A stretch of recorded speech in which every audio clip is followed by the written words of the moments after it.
rule ya, how they rule ya, how they rule ya.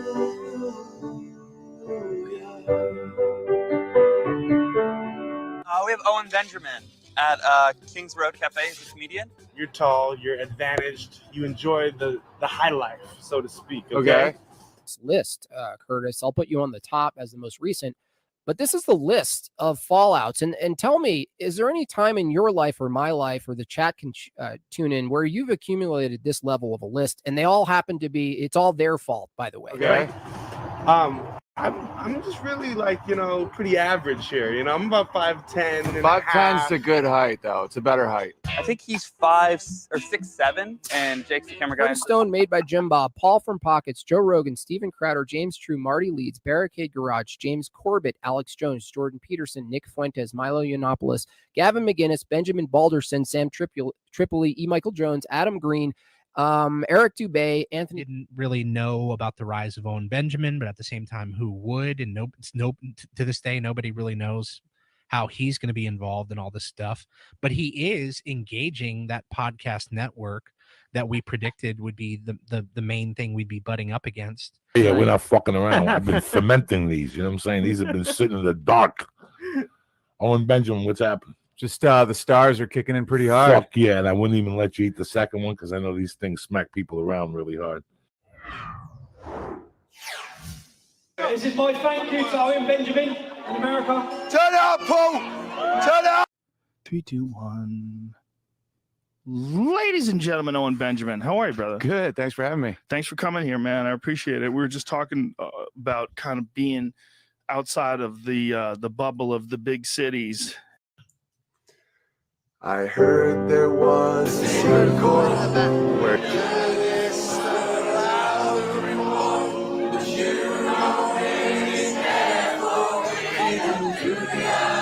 All right, Owen Benjamin is with us, stand-up comedian, actor, podcast host, pianist, a big pianist. Huge pianist.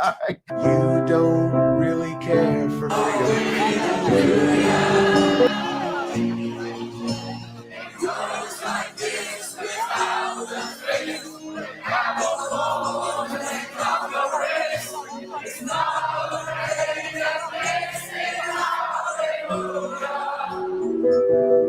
How they rule ya,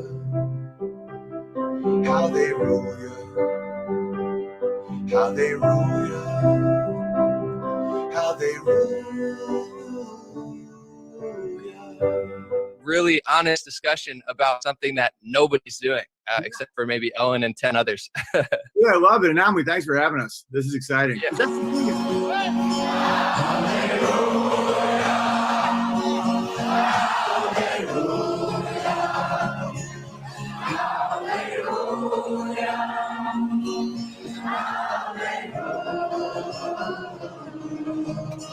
Owen, welcome to the show. Thanks for having me, man. Appreciate it. I'm excited. Yeah.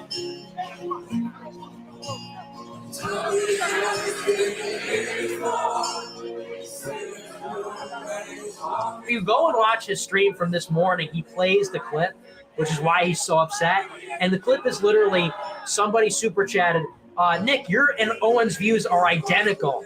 You should do a stream with him sometime. And I was like, well, I don't think our views are identical. I would probably disagree with that. But yeah, we'll do a stream sometime. Like, that's what he's upset about. He said that was dismissive.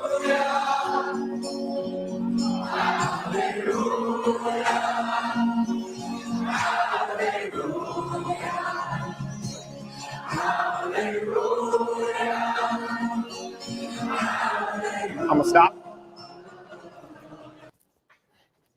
Yo, I feel like it's not landing.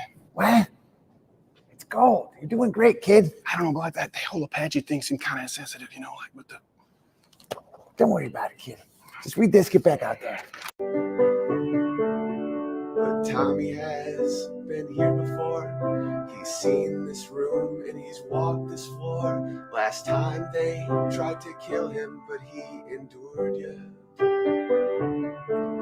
They need the votes for the growing state and won't stop who their voters rape. And it's not okay that this is how they rule ya.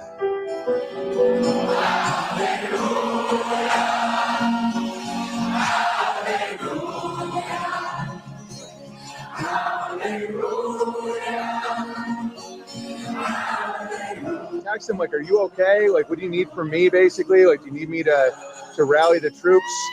And for him to be like, it's a prank, and I'm like, okay, it's kind of a weird prank. It's kind of like pretending to be raped or something, you know?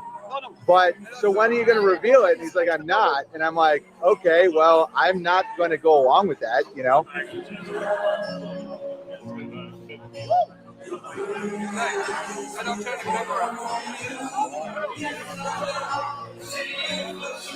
You guys got to pull this up.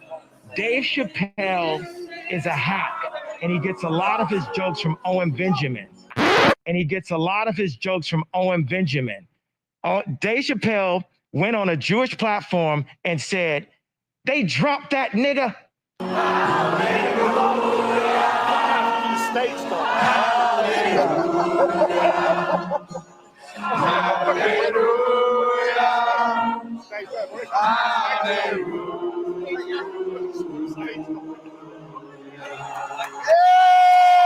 Points out a lot of propaganda and coming out of Hollywood. Then, of course, we have Owen Benjamin, also known as Big Bear. Brought him on. He is the poster child for traditional living. This is one of the biggest reasons why I wanted him to come on the show today, because we're going to be talking about traditionalism, as you can see in the title. So thank you all for taking the time. Pedophiles are celebrated. Well, Tommy Robinson's incarcerated, but you never seem to care for children, do you? The grooming gangs moved in on you, and the kids looked up to you for truth. Please don't just say, baby, this is how they now rule you. How they rule you. How they rule you. How they rule you. How they rule you.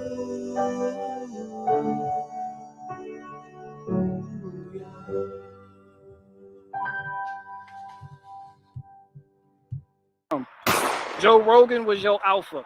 Your brother was your alpha. Steven Crowder was your alpha. You just a boy looking for a father. Your dad a bitch and you the son of a whore. Don't take it personal. I'm a comedian.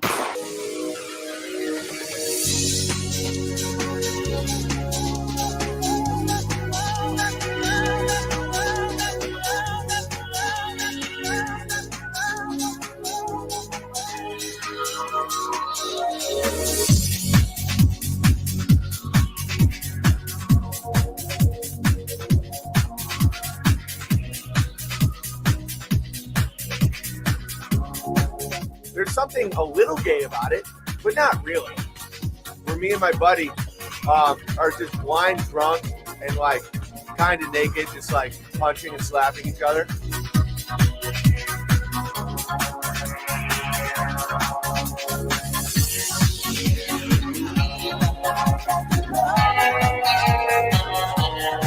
Goals isn't coming.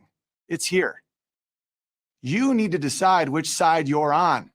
The liberals and conservative side or the left's? Your future depends on it.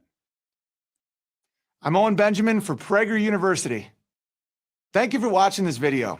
To help keep PragerU videos free, please consider making a tax-deductible donation. You know, this racism and anti-Semitism, all the things that people talk about, like one group of people, it's based in, you know, mostly genetic. Some is social, but mostly genetic, right? It's some social training, but he has that in him. That's part of what he has in him, like the self-hatred that he has, right? Like is fully evident here. But we'll come back to this. Blood. It's like magic blood. And then they find out I have some of the magic blood in me. And they're like, oh, but you kind of get it. I'm like, I want nothing to do with this. You guys sound fucking like insane. You know? And so that's why it can't last, because that was a part there when he said, I have some of the, when I have some of the magic blood in me, right?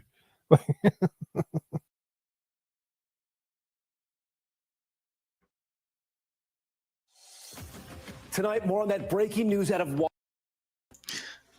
I'm sorry, Bushwhacking Bear. Was my microphone in the way of the camera? The one you were asking me about the other day. You know, I know you want it. I know you want it. You're down there talking and talking and talking. I get it.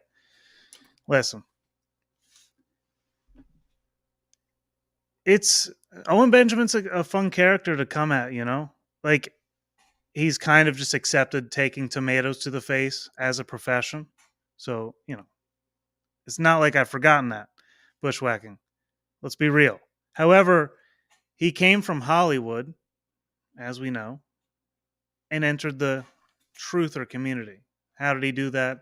It's kind of what I want to get into tonight. And well, I don't really want to. I got to be serious. There's so many more important things happening. But I've been looking into this a bit because these networks kind of tie into the spheres of influence that cause action in the streets. And there's way too much to get into tonight. So I'm going to stop talking right there and just get into the history and the buildup from where Owen Benjamin exited Hollywood, TMZ, all that stuff. You know, the whole intro kind of laid out the timeline for the most part, and get into the ties that allowed him to become who he is now. Because it didn't happen by accident. Hopefully it sounds good. Let me see. What's up, Snafu? I see Bushwhacking in there. I see Snafu. Good to see you, Snafu. Agendas in play with media relations, Pogo Optics. Dude, so he left Hollywood. I didn't look into Hollywood. This is really tripping me out. It's usually the other way. Let me mirror. Boom. There we go. Man, that was messing with me because it was like going the other direction. This is like more in tune with what I'm used to. But Bushwhacking, all I'm going through is how he came to be as influential as he is. He exited Hollywood and then immediately was picked up in these networks.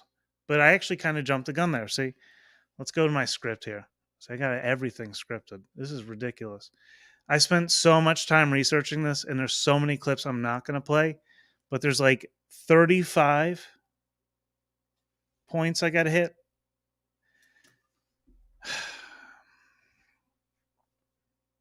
I hope everybody's doing good. How's everybody doing?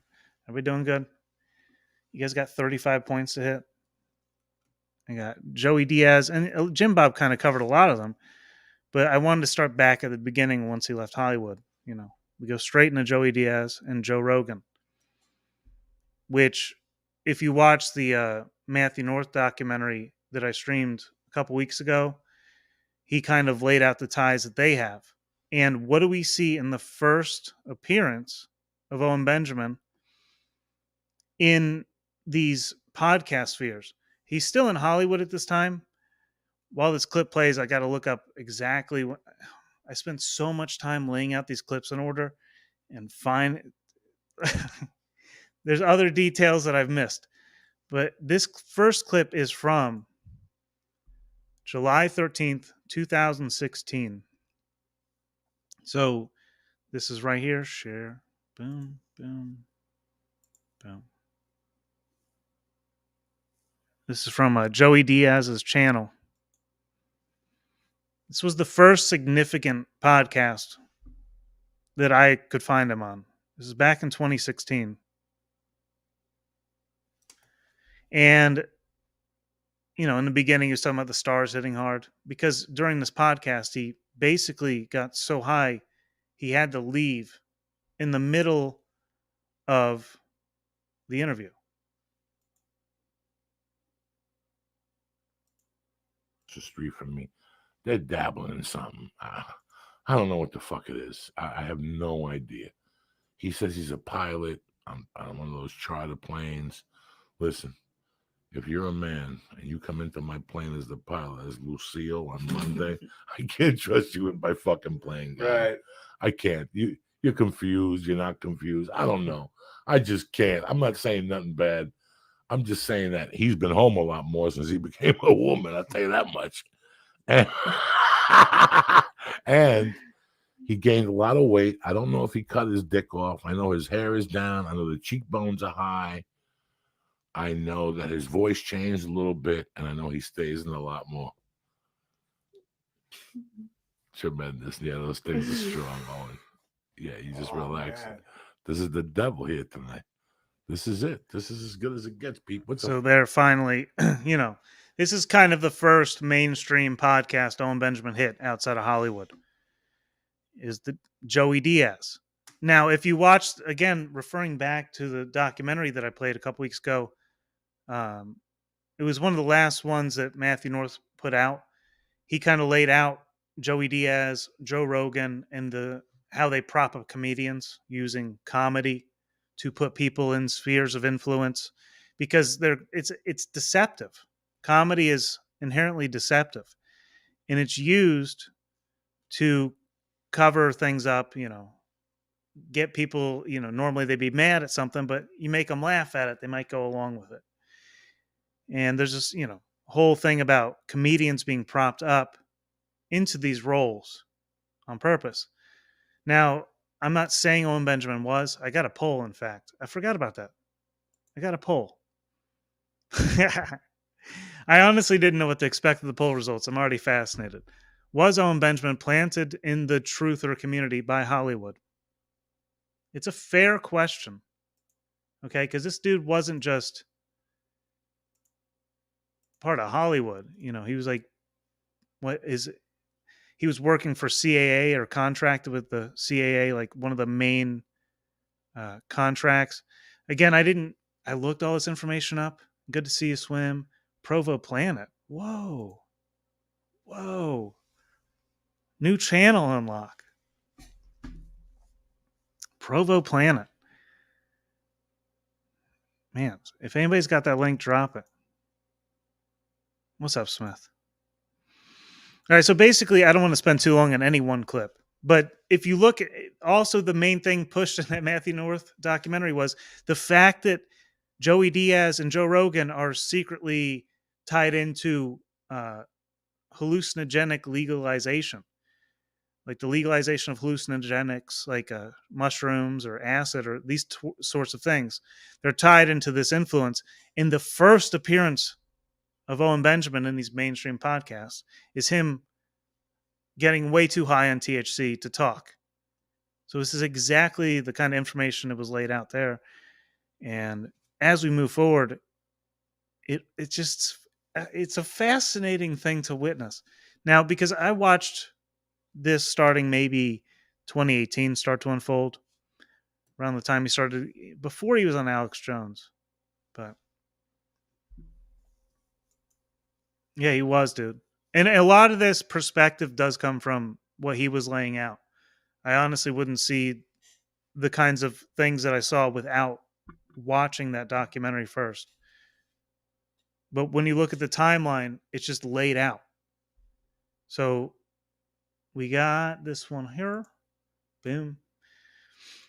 Monday he gets way too high. He can't do it anymore. On the Church Good of thing about what's happening. He's got a great philosophy. He's amazing.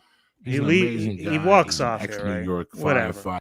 You guys can find the clip. I dropped the link earlier. We got to move on to the next clip here. Or this is 0.1 of 35, I believe, or maybe it's quite close to that. Boom. Joe Rogan. So then from there we go to Joe Rogan. Copy link. I'm sure there was a lot more stops in between, but these are the ones that are known now. And these guys are no joke, especially Joe Rogan, who operates the biggest podcast that there is. So one of his first appearances, Owen Benjamin's first appearances, was on the Joe Rogan podcast. And he's bragged about that. And he's coming from Hollywood. So I mean, is that really a surprise that he would get right in with the biggest of the bigs? Let me see. Timeline 10. 1 hour and 20 minutes.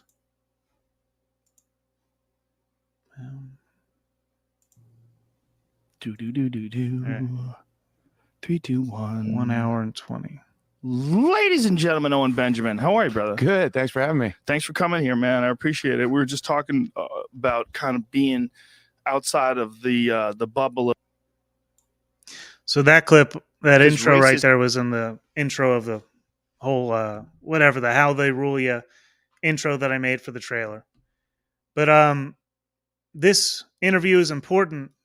998. It is his first appearance on Joe Rogan. Let me see.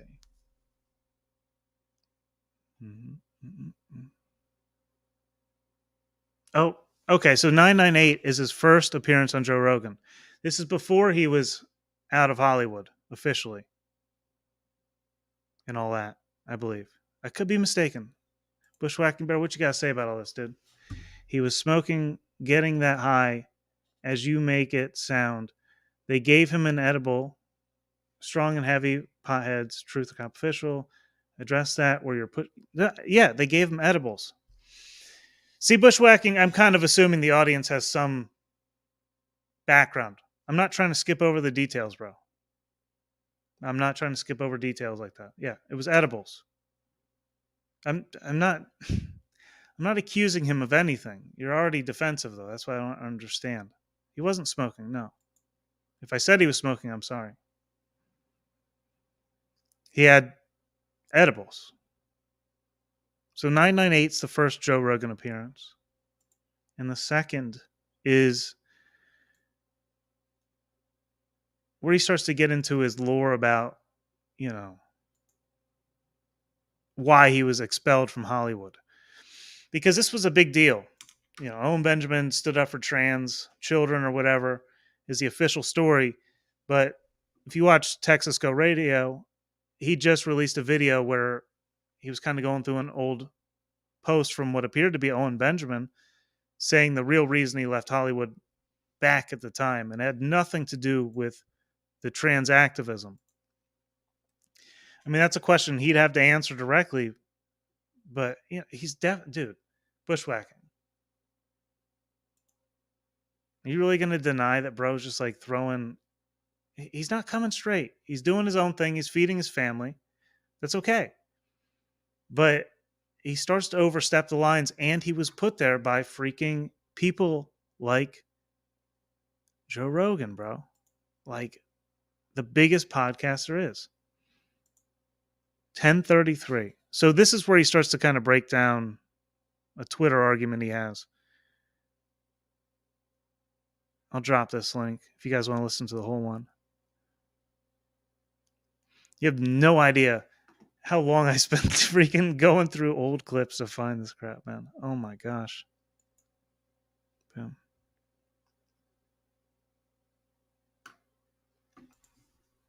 He's genuine, but at work. Yeah.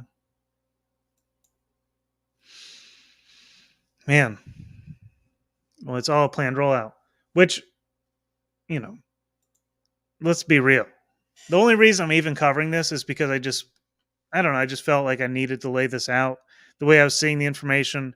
And I knew it would be kind of dry at the by the time I put so much into it.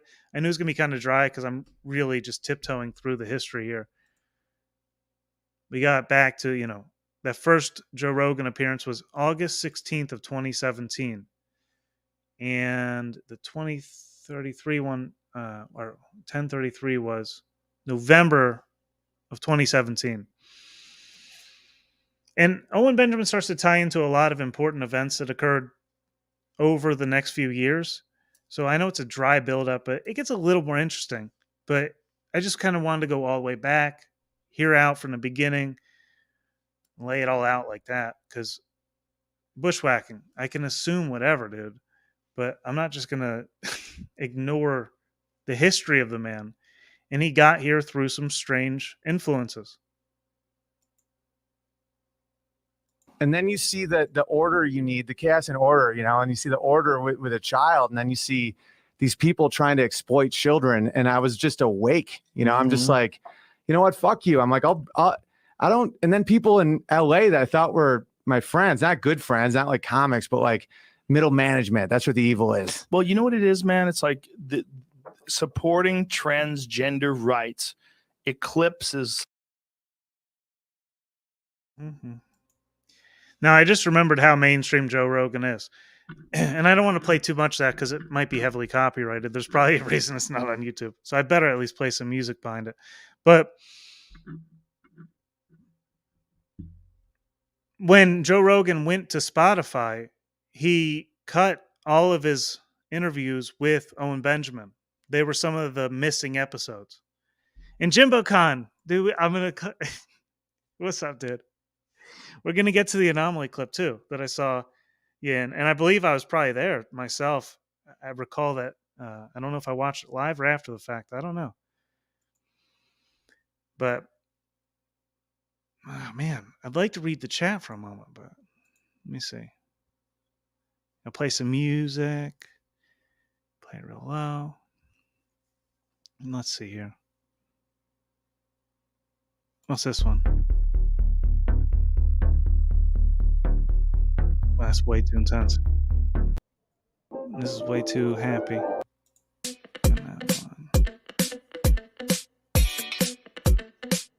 Alright, that's fine. Good enough. It's not the freaking... I can't do the lo-fi one anymore. Can't do it.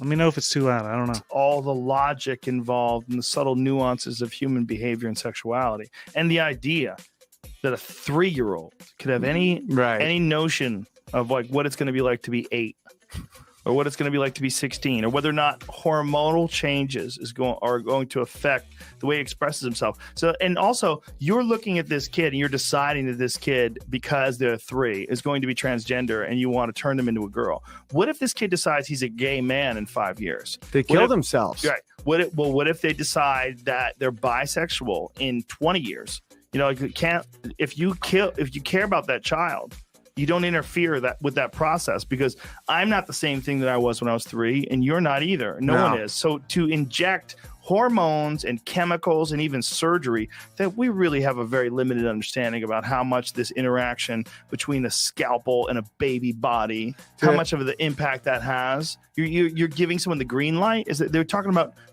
like making this kid a eunuch? Well, yeah, they won't go through puberty. And so then it's what like... What are they saying, though? What are they saying they were going to do? It's called hormone blockers. And I kept asking him directly, I'm like, say yes or no. Are you going to give him hormone blockers? Because it's fine if he wants to wear a dress, have some fun playtime, fine. But you're going to tell him he's a girl. But here's the thing. It's not even playtime. It's like, what if the kid like feels better when he wears a dress? Fine. Like we've all decided that pants and a shirt is the way to go. And if you don't wear pants and a shirt, I know you're a homo.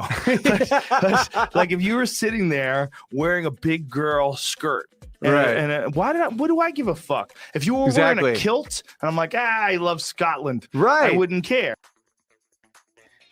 Bushwhacking, do you want to come up here for a moment and like tell me your issues? Because like I'm just laying out a history here. I do have a personal issue. Let me turn this dang brand off. Ugh. All right. I do have, personal issue here with this Mr. Benjamin character. And I do have to get to it. We've made it through one of 35 points. However big this page is, I don't know. Joe Rogan. Okay, Joe Rogan. Enough said, dude. Freaking screw Joe Rogan, dude. Oh my gosh. Can't spend any more time on it. All right, Steven Crowder. So this, this is October 13th, 2017. So after his second appearance on Joe Rogan, I believe this is his first appearance on Steven Crowder. It goes back so far, it's really hard to find, especially since Owen Benjamin is a banned comedian on YouTube. No. Okay, that's not the case, especially with the panel version. Absolutely no excuse. Never even really absolutely no excuse anymore. Nobody's banned from YouTube. That's ridiculous. Let me see. Boom. This is one of the last clips I just want to look into for a moment. Then we'll start to skip through a bunch. Boom. Mm-hmm. Boom. All right. So this is I believe his first appearance on Steven Crowder. April 12th of 2017. Oh, I had the wrong date there. Wait, let me make sure I got the time there. Let me see. April, not October. Why does it say October? Oh, so this was in between his first and his second appearance on Joe Rogan. This was April 16th, 2017. Before he was kicked out of Hollywood, I guess. So that's important to know, because his whole thing about getting kicked out of Hollywood is a backstory. It's a cover story. They always create a story when they put someone in that you can't really question, or it's appeasing to the audience. It's a story that people get and they like it, and they're like, yeah, that's good. I like that. Now let's play some of this one here. Is retarded offensive? A history lesson from Owen Benjamin. Touch politics when it was about policies that I know nothing about, but once it became about speech and culture, which is what I'm an expert in, right? And I realized it was now infringing on my actual career. I'm like, I got to start figuring out who these people are and what they're talking about. Because I was having a conversation with a woman recently about the word retarded, and she was like, "Oh, that's so offensive," and I'm like, why? It means underdeveloped. And she's like, you're a moron. I'm like, funny you bring up that word. That actually is from the eugenics program in the 1920s. A guy named Henry Goddard. It means your IQ from 25 to 50. And she's like, you're an idiot. And I'm like, whoa, funny you bring up that word. I'm like, idiot actually means 0 to 25. Idiots, quote unquote, weren't allowed to vote in California until 2007.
All right, Owen Benjamin is with us, stand-up comedian, actor.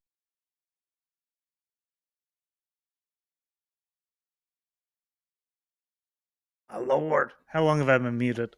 Sorry. I got the freaking... All right, I got to move that window so I don't do that again. Let me see. Let me keep it up over here. There we go. Boom. All right, sorry. All right, what's up, Sister T? RT, Sister T, B Smiley. Interesting. B Smiley. I've definitely seen you around forever. Like longer than Jimbo Con, I would think. I suspect. All right, let me see. Boom. I'm trying to move my window here so I can see everything at once, but it's not going to work out. It's not going to work out right now. Boom. All right. So he appears on the Daily Wire. Exciting stuff. Host, Ben pianist, Shapiro's a big pianist. Huge pianist. Never afraid to say. He's never afraid to share his unique perspective, it says on the sheet, and that's gotten you banned from this is the only place in California where you're now allowed to be, right? I think they just passed a law where I'm banned from this room. Yeah, I'm permanently banned from Twitter. It's hilarious. But Farrakhan isn't, but I am. Oh, well, Farrakhan. You mean Brother Farrakhan or Reverend Farrakhan. Just preaching love. So what happened? What did you do? What did you do now? It was David Hogg. I said that someone who, doesn't, Oh, so yeah, man. See, like that's why I like these clips too, because they kind of remind me of everything. And I definitely want to get into chat, so I know you guys are going to raise some points that I wanted to get into. The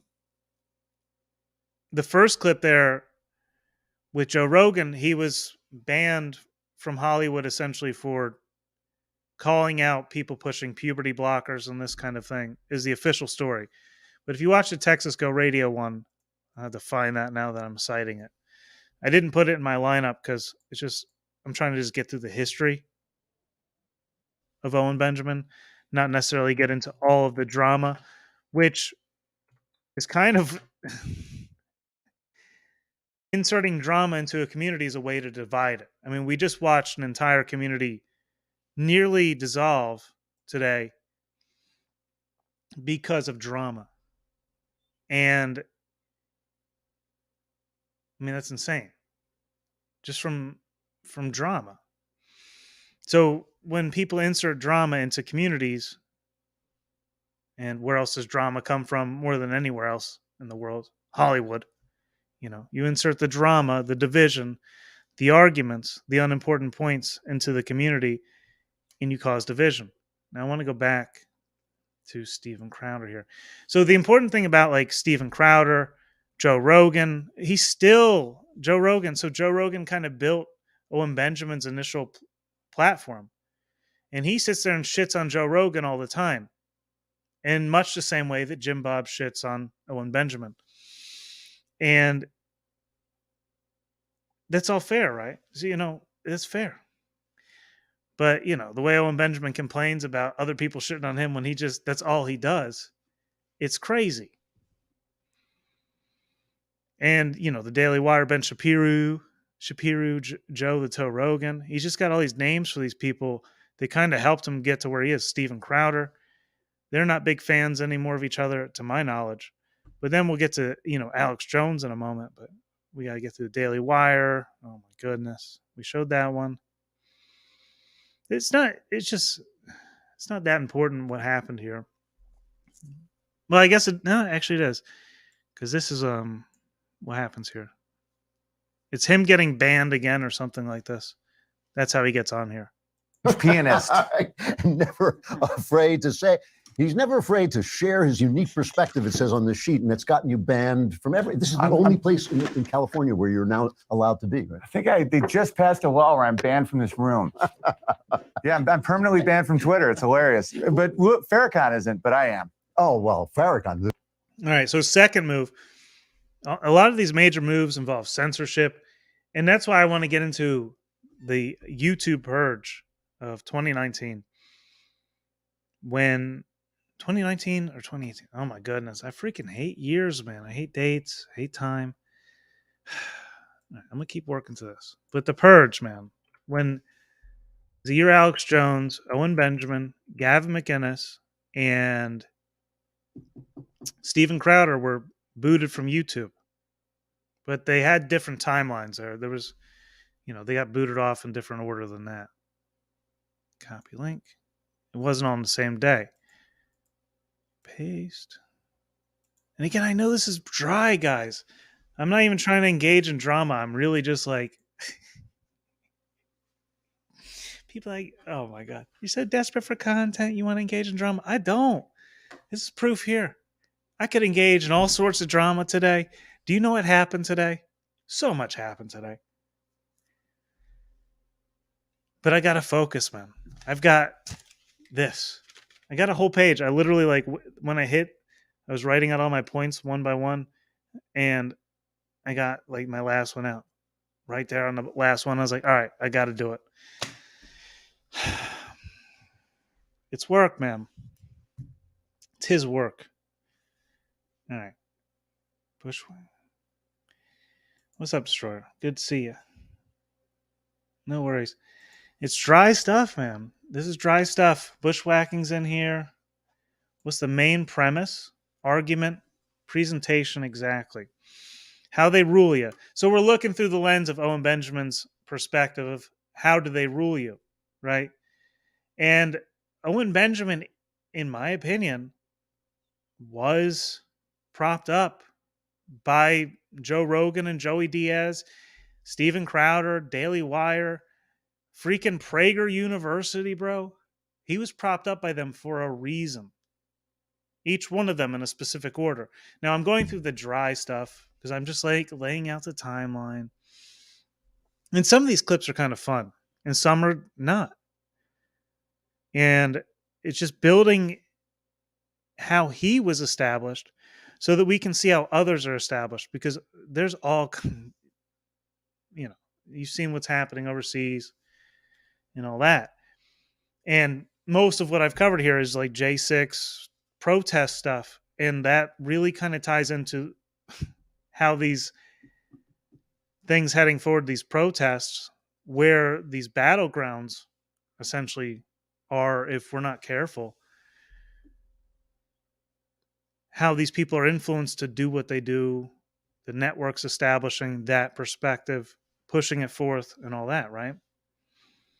So I'm just kind of running through the key players that gave Owen Benjamin credibility externally. This isn't even internal linking that he created with all kinds of things. I didn't even go through his episodes necessarily for the most part.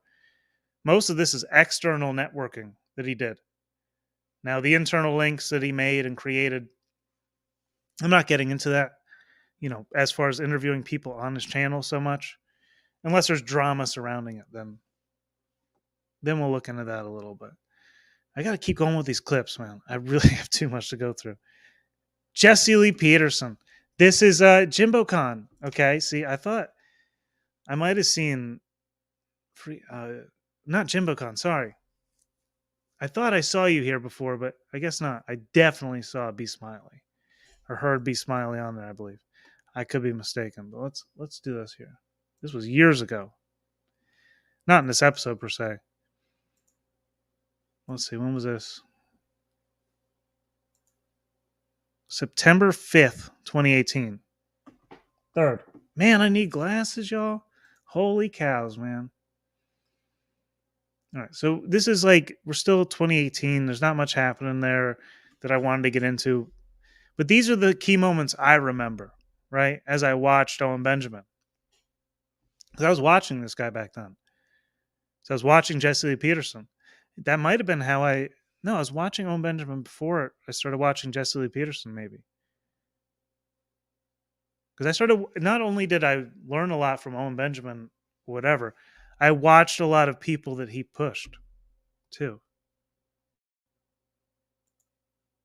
But that's how, I've kind of always gathered information, right? I'm talking to Owen Benjamin. This is my first time meeting Owen, and he is a stand-up comedian and actor. He streams every day on his YouTube channel, Owen Benjamin, and he has a website. He's going to give that to you. Owen, welcome to the show. Thanks for having me, man. I appreciate it. I'm excited. Yes, sir. I'm nervous about. I'll say the website for you. Well, I'm 6'7" and I play piano, so it's a pun. It's hugepianist.com. I have the sense of humor of a 9-year-old, but. So I'll drop that link. Was TC a bear? See, I was no more a bear than I am a cop. That's how I'll answer that.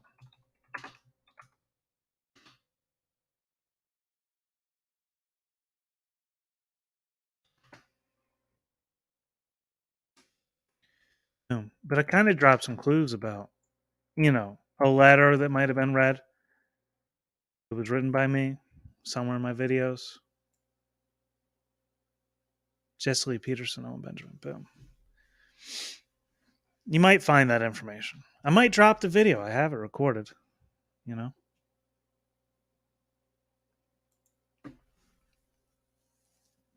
How about Tom Burnett out of Australia and Crow 777 always giving Owen mad props?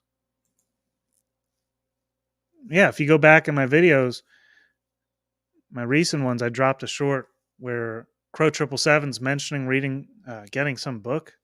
And later, Owen Benjamin also receives that same book. I was just, I was wondering if there might be a connection there. I'm not sure. Actually I am. But, you can look into that. Crow's pretty fun, man. He's got some good episodes out there, I'll tell you what. All right, then Alex Jones. And listen, this is like it's like a format test run, to be honest with you. It's a way of laying out information. It's kind of new. And it's, like when I was going through school every time they'd have an exam, they would be like, "Oh, this isn't. We're going to grade you on a curve because this is like a test. We're just testing to see if we should keep doing this one." We were always getting those tests, man. Allegedly, I don't even know what the hell that was. We're not grading you based on what you actually do. We're going to grade you based on a curve because this test, it's a test of a test. We don't know what this is like for you, and we want to experience that, and we'll grade you on the curve. Was I in special ed? I don't know. All right, so which one is this? The beat shoot. All right, so then I start to lose some of these dates here aren't too accurate. The answer to 1984 is 17. For me, this is a bit of nostalgia just watching, because I haven't watched all these people. Like, I haven't watched Joe Rogan, Steven Crowder, Daily Wire, Jesse Lee Peterson. I used to watch them all. Alex Jones. I used to watch those people all the time. I don't really anymore. So it's fascinating to kind of go back. Let me see. Oh, this is the one. Yeah. All right. So this is kind of where we get into How They Rule Ya. How They Rule Ya. All right. Alex Jones, full show, Wednesday, 10/3/18. Owen Benjamin, Tommy Robinson, Roger Stone. So they all appear on this episode as separate guests. Roger Stone, I believe, is in studio. Where's my damn test? Which test? You got don't forget the poll. That's the test today. Grading on a bear curve. It could be. Hey. Could be. So let's see here. I got time stamps. Starts at 11, an hour and 11. So this only 3 weeks after this would How They Rule You by Tommy Robinson with that clip from the Rebel News appear. 3 weeks after this episode. And I believe this is where they met. I don't know. I couldn't figure that out because the introductions are so weird on this. Like, I couldn't find where Owen Benjamin was. Now, granted, I could have spent more time going through it. I could have found if he was introduced previous in the episode, but like the amount of clips and research, I had to start reeling it in. And that's why I'm like kind of forcing this out, because I could have just went forever. And that's how drama operates, right? You know, the Bog, as a what's his name? Quantum of Conscious would put that. You know, the never-ending Bog. All right, so right around here, Owen Benjamin appears. 1 hour. This is not the first episode Owen Benjamin appeared on Alex Jones with, though.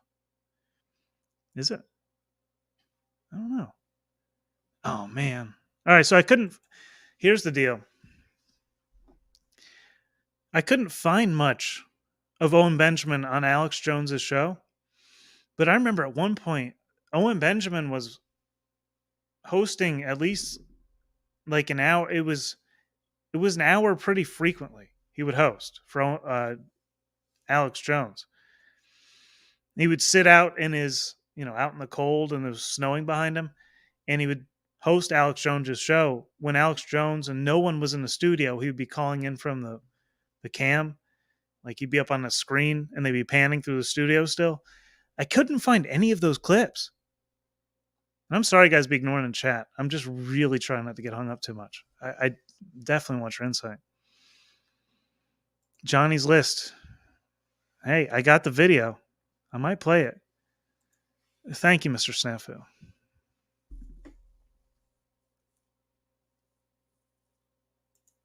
Oh, yeah, Stephen David. Yeah, it's like a constant thing, right? Who to turn to. Yeah, all those Joe Rogan and all that, man. Because they'll get you. And that's the thing with Owen Benjamin. And Owen Benjamin, I learned a lot from. So Bushwhacking sits here and he wants to just like assume that I'm going to like come at him. I learned a lot. Or a lot was reinforced in me that I already knew that I needed reinforced. Because, I was prepared for what happened during those, forced agendas. And that wasn't just because of anyone, but a whole history of influencers that led me to be able to not, cover my face in shame at any point in time.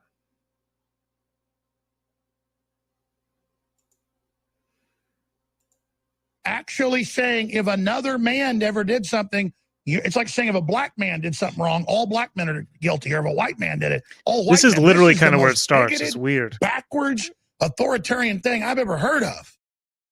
Yeah, I mean, they think in demographics. That's how they think. They put you in a category, and then you have collective guilt that you have nothing to do with it. The good news is, though, the silver lining is it's gonna just iron out. It's gonna get rid of the middle. I call them the zebras, because zebras are striped because the stripes don't look like the Serengeti. They're stripes that they can fit in with other zebras. So that's why they stay in a pack. If you just mark a zebra, a lion will immediately kill him. So that's why there's millions of Americans that I call zebras that are just kind of in the middle. They're like, they think, like, my grandfather was a lead miner and a Democrat. Like, that Democratic Party is gone. And this event will make people, this is a line in the sand where if someone now tells me they're on the left, I'm like, you know what they did to Kavanaugh. You know that they're ruining good men with power acquisition. It's like, you can't just toe that line anymore. You have to make a stance with truth or a stance against it. And That's I think right. that's a good thing. It's the wheat from the chaff. We're making a decision right now. We're going to come back and get your prediction for the future and more straight ahead. The next hour, I'm going to take some calls, and we've got a special guest in studio. Stay with us. Owen Benjamin. So that special guest, I believe, is Roger Stone. Again, I haven't skipped the end of the episode, but I assume that's who's in studio later that day. And I believe it's, if anybody's got proof otherwise and I don't catch it in chat, oh my gosh, there's so much to read. I'm sorry.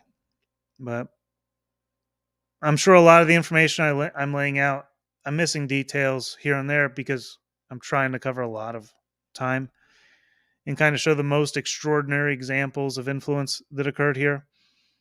But, if you want to go deeper, go deeper.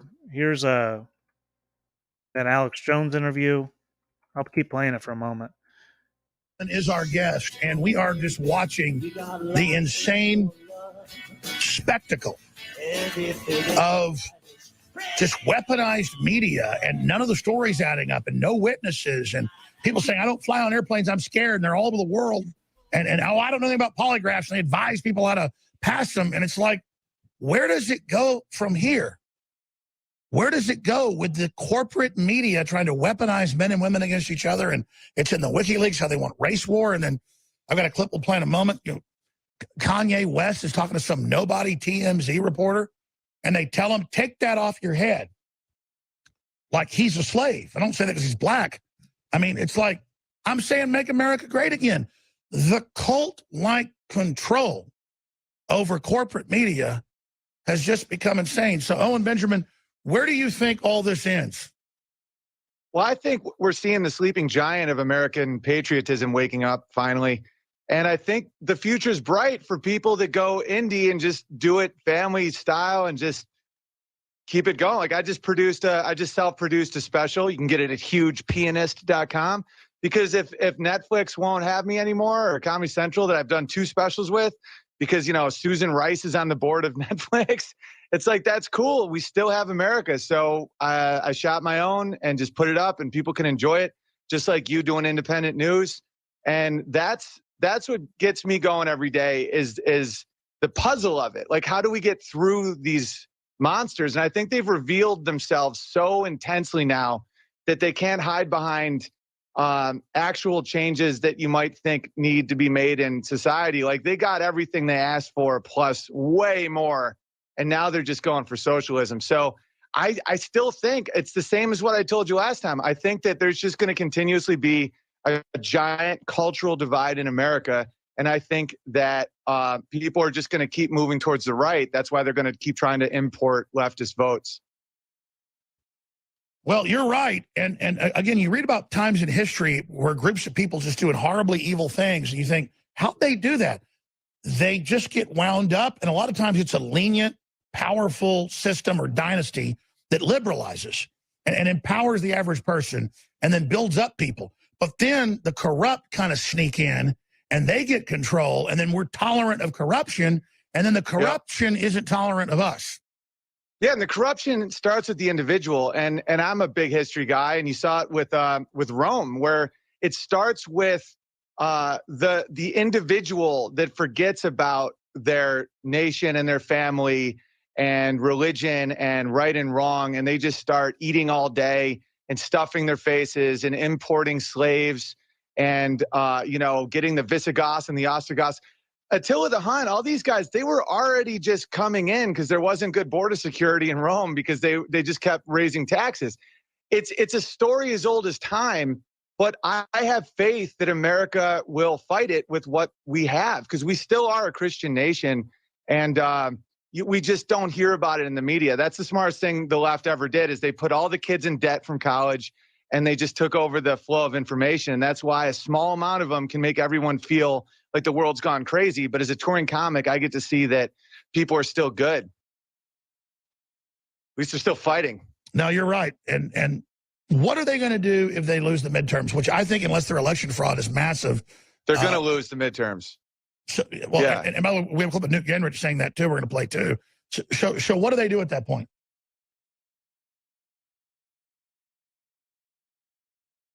For context, YouTube. This is Alex Jones. This is historical clips. This is not me talking about anything about elections at all. This is historical context of an episode that occurred on 10/3/18. Yeah, stop sharing to freaking get the... Yeah, 10/3/18. So, that's... At the time watching that appealed to me in a lot of ways. But looking back on it, I see the divisive nature, the left versus right division being implied there very strongly. And Owen Benjamin might be trying to be authentic, but he's a script reader. He reads scripts. He's a Hollywood person, He's trained to be an actor. He'll read a script when it's given. And he'll push something that he believes is okay morally, whatever that is. And bushwhacking, I saw you say claims about me not being able to find something. Every clip I'm mentioning, I have. I'm just not going to go dig for it because I already have way too many to go through. Alex Jones, he makes a few appearances there before falling out for a time. But recently, this year, they've gotten back together. Now they're good again. They're buddy-buddy. Nothing ever happened there. No beef. And let me skip to copy. Then let me get some of this Tommy Robinson bit in here. Boom. Because Tommy Robinson comes on at 1:48. Boom.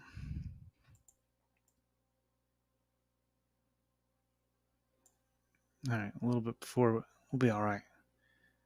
So this is that same episode, 10/3/18. Boom, boom. And Tommy Robinson and Owen Benjamin appear as guests on the same show. And only weeks later, are these people out in the streets singing Owen Benjamin's song. English Defense League. He's a racist. He wasn't. Then they brought in racists. He left the league. He works for the Sikhs and others. You don't have Sikhs, and I know the statistics, one of the lowest crime rates in the world. They got formed hundreds of years ago because the Islamists are trying to kill them in India. The Hindus, they're not doing anything. I mean, okay, Hindus are kind of like Texans. Maybe they don't pay their income tax, but that's about it.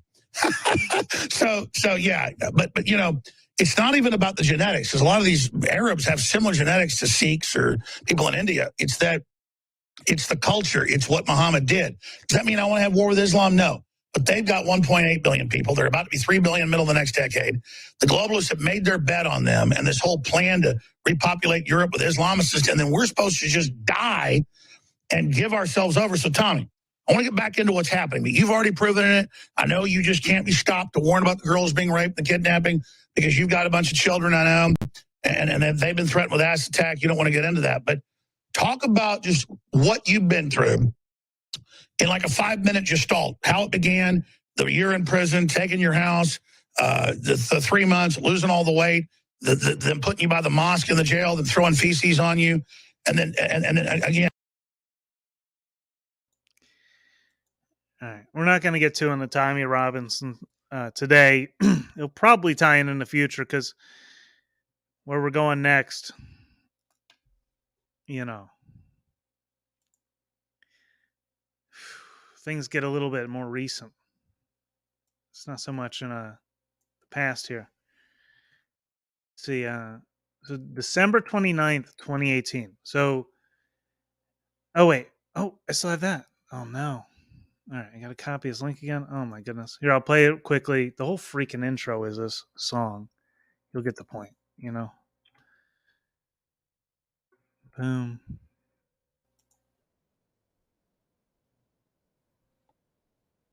Benjamin in America. So here we go. How they rule you, how they rule you. Only weeks later, after that encounter there on InfoWars. I'll read the dates one more time. October 3rd, that InfoWars appearance. October 24th, this was published on Rebel News.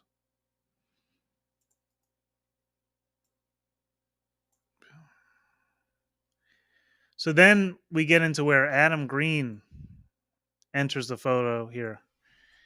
And we'll get into some older clips here in a moment about the networks that they're kind of tied into a little bit because they will be coming back up. It's part of what's interesting about it's the overlapping networks, right? Of influence. Copy link. I'll drop that one. Paste. Boom.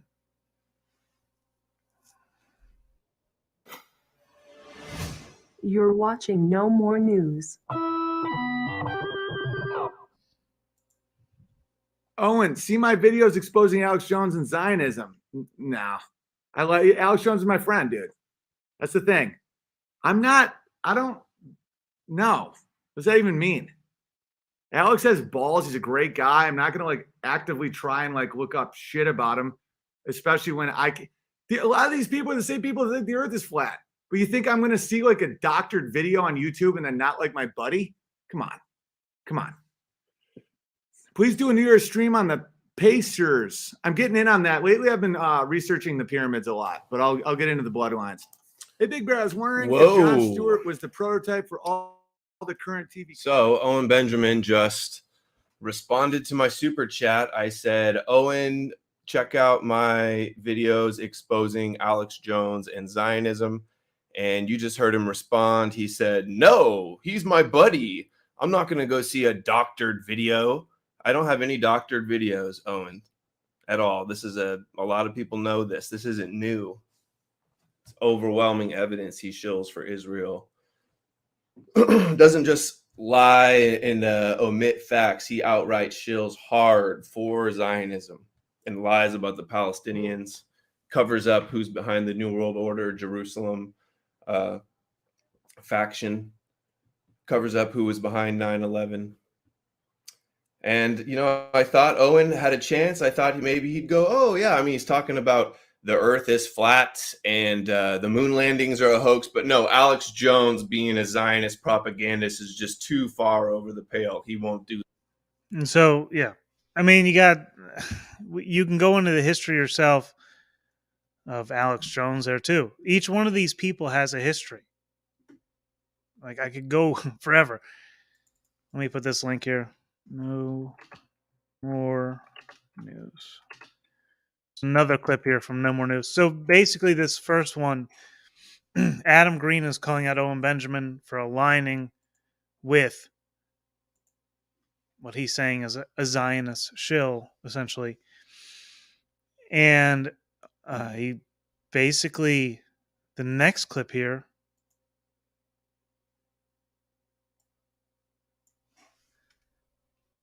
there's a falling out, and we'll watch this whole one, I think.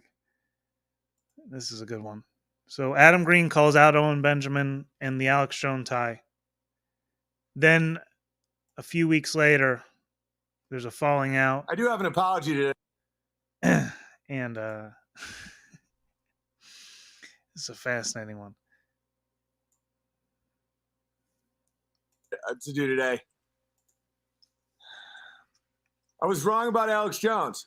A bunch of people told me that he was a shill, and I backed him, and I was like, no, he's a good guy. No, total shill. Owen, see my videos exposing Alex Jones and Zionism. No. I like Alex Jones is my friend, dude. That's the thing. I don't know. What does that even mean? Alex has balls. He's a great guy. I'm not going to like actively try and like look up shit about him, especially when a lot of these people are the same people that think the earth is flat. But you think I'm going to see like a doctored video on YouTube and then not like my buddy? Come on. So my bad about Alex. I mean, he's absolutely bought and sold. Just bought and sold, baby. So I apologize. I should have listened to you guys. He's terrible. Like legitimately laughable. Like he won't even have me on now because of the Jew talk. Alex Jones. Such a shill. Alex Jones won't have me on his show because I'm toxic. Guess what, Alex? No one wants your boner pills. You're a dumb little man. Yeah, I mean the fact that now he's saying that I'm toxic, that I can't be allowed on. And do I feel bad? No, it's a revealer. He's terrible. And I'm not even starting a feud with the guy. He's so short and fat and dumb and drunk. I think Alex Jones is a fucking retard. He would call me and rant about Joe Rogan saying he's a Satanist and he works for the CIA. And I would just sit there. One time I was having a meal with my family and I said, listen, I told my wife, I was like, I just have to, just give me a minute. He's my friend. He seems like unhinged. And so I listened to Alex rant on and on and on about Joe Rogan being a Satanist because I thought he needed it. And then he turned on me just because I make fun of Jews. So, and I was, when people would attack Alex, I was very decisively standing up for Alex, and I apologize. You guys were right. All the thousands of people that said Alex. Stephen David.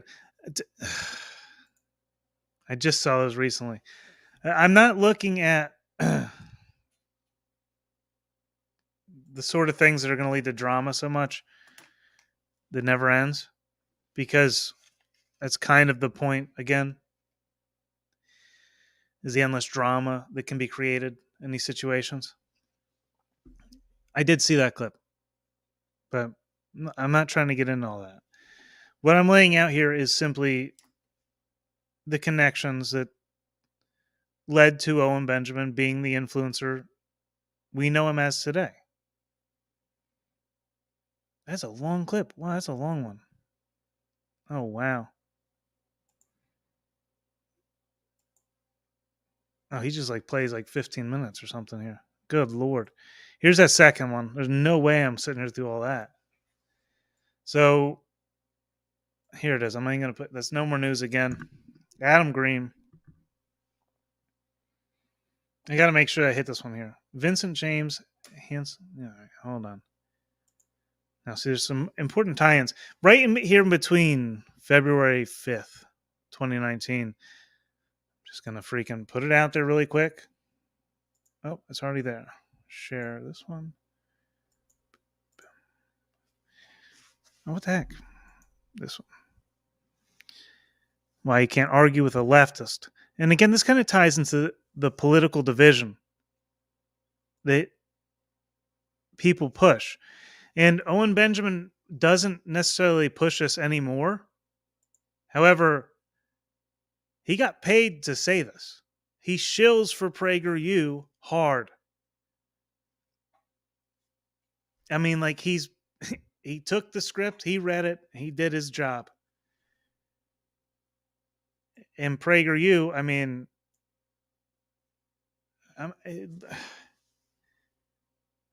you know, the whole magic blood theory, I suppose. But like the contradictions and the hypocrisy in the message is really what the issue is.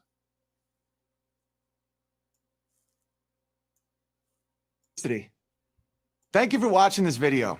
To help keep PragerU videos free isn't coming. It's here. You need to decide. Parents, teachers, doctors. Their goal is not my goal. Here's another one. Demonizing white people and males for the world's problems is not part of my value system. There is no shared goal in that. I believe in merit and character over race. But now it's cool to say that white males have done all the bad things in the world. So then at the end here,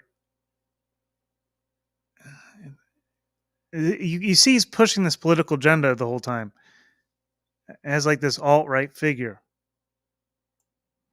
My issue with the left, I mean, that's the whole perspective of this video. Because we don't share goals. This war of goals isn't coming. It's here. You need to decide which side you're on. The liberals and conservative side or the left's. That is such an important statement right there. I mean, it's so ridiculous, dude. That's such an agenda. The liberals and conservative side or the lefts? Or the lefts? It's such a political agenda. That's crazy. What's up, Liz? Good to see you.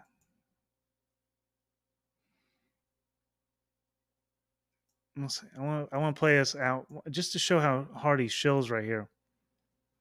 Yeah, choose a side. And then he pitches the side. Liberals and conservatives or the left. Like, what kind of an agenda is that? Of goals isn't coming. It's here. You need to decide which side you're on. The liberals and conservative side or the left's. Your future depends on it.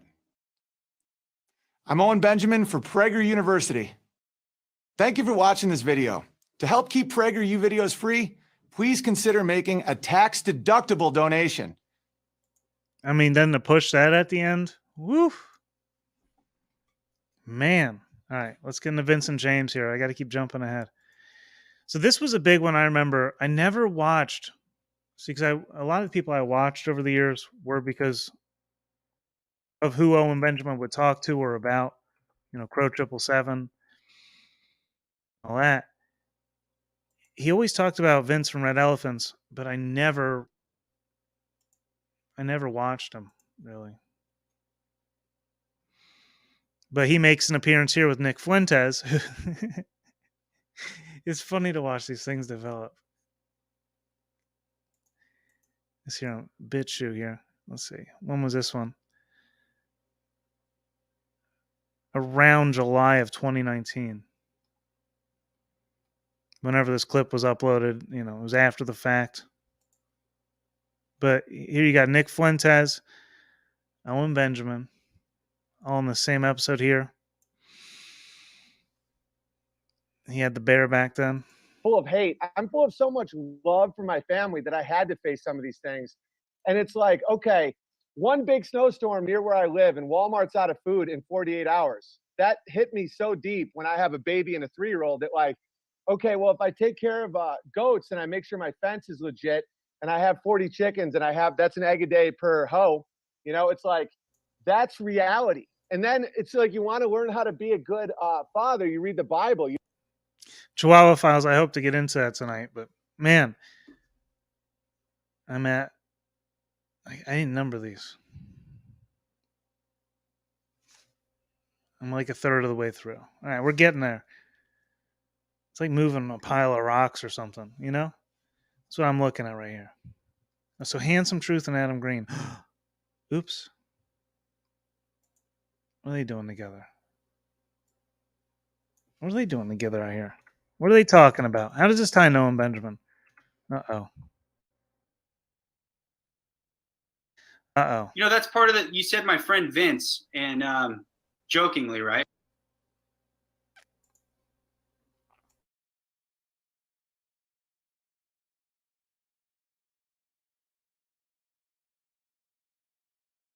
You know, that's part of the, you said my friend Vince, and jokingly, right? Yeah. Well, I think you guys are more friends than you both realize, but right. I agree too. He did a good video today, but my issue with the elephants guy is that he was pushing Molyneux. And Stefan Molyneux is one of those guys who's, number one, he's Jewish. And then I think he was either pushing Loomer or Southern. And I'm like, how the hell are you friends with Adam Green and you're pushing these crypto Jews onto the Goyim? What are you doing? What are you doing, indeed? What are you doing? So the reason I was going through something else and I found that clip. And then I remembered how Stephen Molyneux, or Stefan Molyneux, however you say it, is eventually, he still is now, on unauthorized TV. And I always heard about Owen Benjamin big upping Red Elephant's Vince back in the day. Maybe he turned on him at some point, I'm not aware of. But he was always talking about how awesome he thought he was and all that. And I guess Vince was big upping Stefan Molyneux, which was Handsome Truth's issue with him right there in that clip. And I kind of speculate that maybe perhaps it was Vince from Red Elephants promoting Stefan Molyneux that got him on UATV eventually, that got him that influence with Owen Benjamin, because Owen Benjamin did not like the atheist Stefan Molyneux. They didn't get along. But I know that also ties into Vox Day too. So it's a whole nother rabbit hole. I kind of left Vox Day out of the... That is a problem. Everybody kind of leaves Vox out of the photo here. But I'm going to do the same. There's a good documentary I'll recommend in a moment here, but I couldn't find much on how he gained influence in there. And I'm not going to sit there and dig all day on this. I just can't do it. I've already done it for like 3 weeks now. In between work. All right, Anomaly. Anomaly. This is where I saw Jimbo Khan. Oh, yeah, so he had Vincent James on. Yeah, I don't know if they ever had a falling out.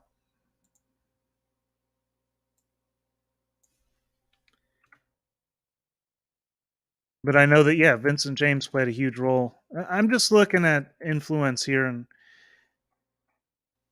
maybe perhaps how certain things happen.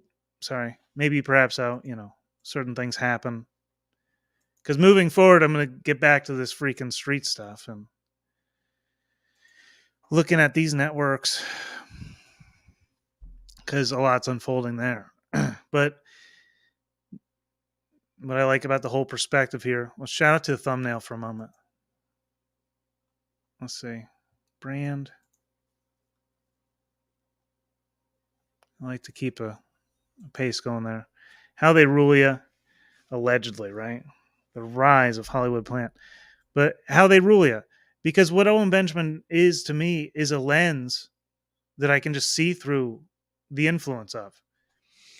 And when I just look through him and everything he's tied to, you can kind of see, it's like kind of like how Donald Trump always gives everybody the mic and they go out and they expose themselves. He always gives everybody the platform, right? In some of the same way, you can see Owen Benjamin like that. I'm not saying he's like, so this issue we're going to get into here is I don't hate the man. He didn't do anything to me personally, so I can't, I got nothing there. But there is one personal issue I do have, and we'll get to that. Anomaly.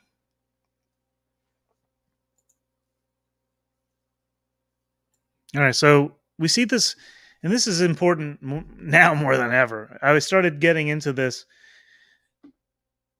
3 weeks ago, I think. Whenever I stopped streaming, I literally started just digging into this, and I wanted to just finish something without engaging at the same directly into the drama currently happening, because I already have too much of that. It's like I'm trying to get out of that. But what I found interesting was this whole network and how these ideas are promoted. We've seen a lot of this Israel anti-Jew talk that Owen Benjamin does. And, shout out to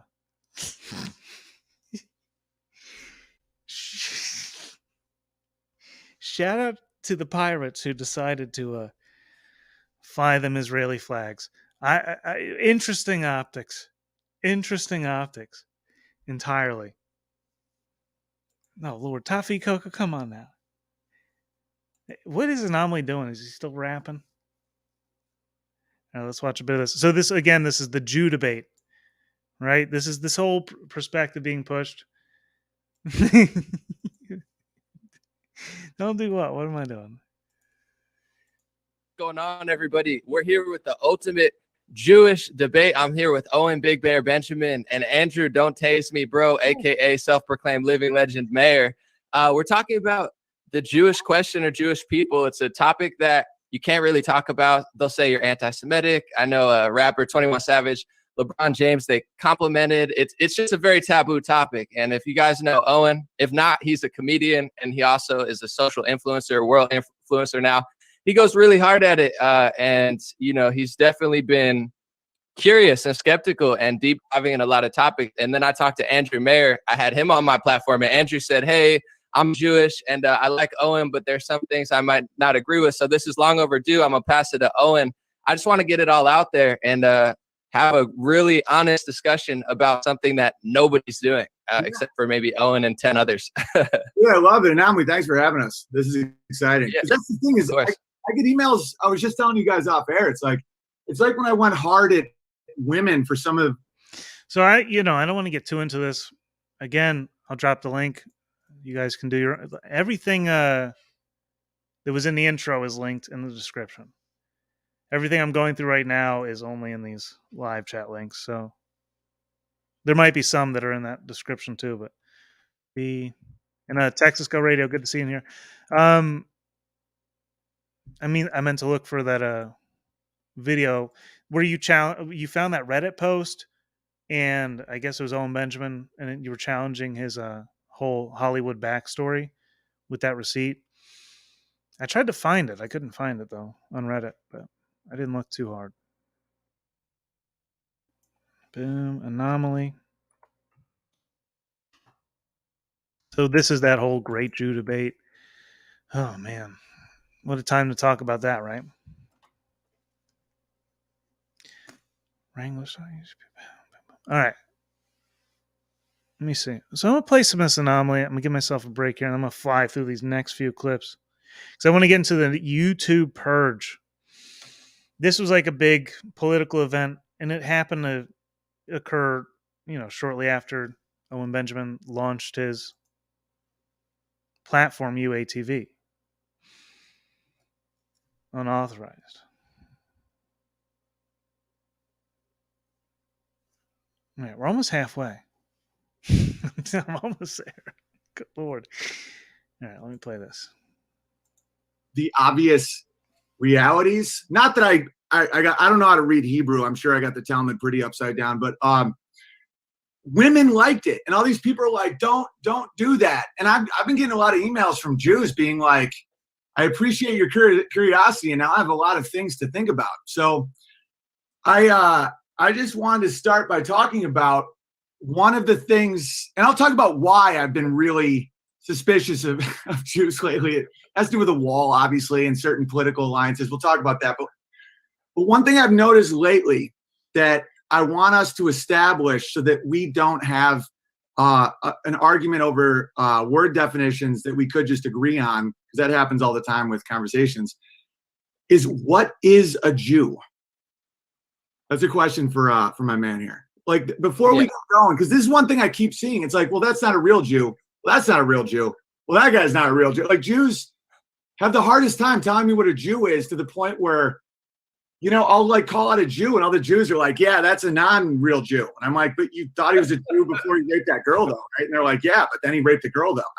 I don't know. It's almost like light. It's like, is it a wave or is it a photon? And physicists are like, it depends who we're lying to.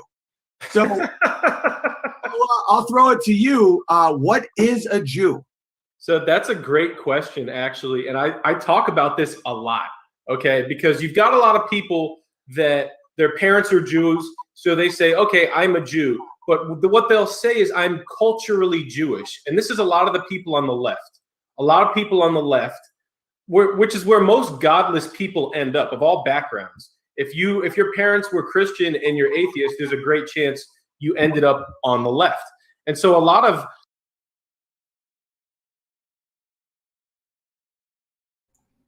Boom. All right. So, that clip, I dropped it earlier, the link, right? If I didn't, I hope I did. I don't know.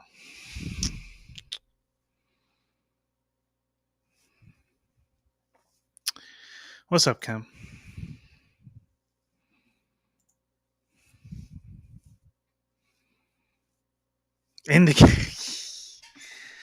Bro, the decisiveness isn't whether I want to or not. I'm doing it. That's the decisiveness. Am I wrong? I don't want to, but I'm here. No, I enjoy it though, to some degree. It's like, there's always like that feeling at some point. You're like, I don't want to do it, but whatever. Naomi's hair. Ron Voles out of nowhere. What's just random? As could be. All right. What's up, Tyson Hook? Oh, God. All right. Pogo Optics. Private owned, government operated. Media relations. There's certainly a lot of ties into media relations, dude. I mean, you don't just get to this position without working the system right to some extent. And these people don't operate without getting something out of you. They're not, Joe Rogan and all this. Come on. They're pushing something that they want. They at least have the same agenda to some extent. All right. Now I got Wrangler Star. Why do I got Wrangler Star? Well, I've seen a few clips of him recently. I guess not only not calling out Owen Benjamin or whatever, but supporting him possibly. And this is an interesting angle with Wrangler Star. Holy cow, man! It's so crazy, the network of influence surrounding Owen Benjamin. I mean, all these people.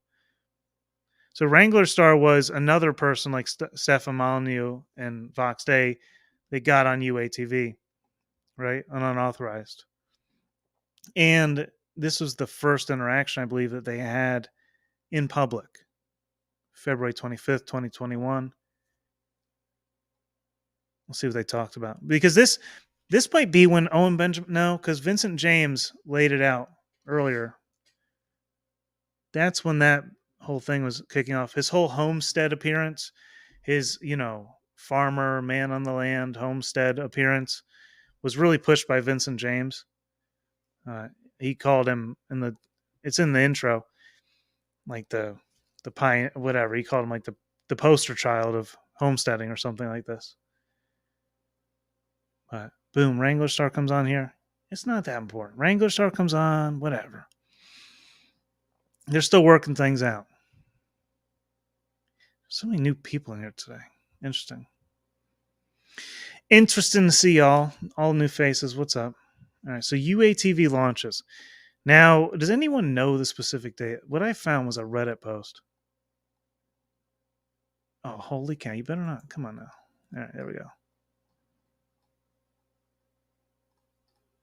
The receipt I had for UATV launching, all I could find was this Reddit post.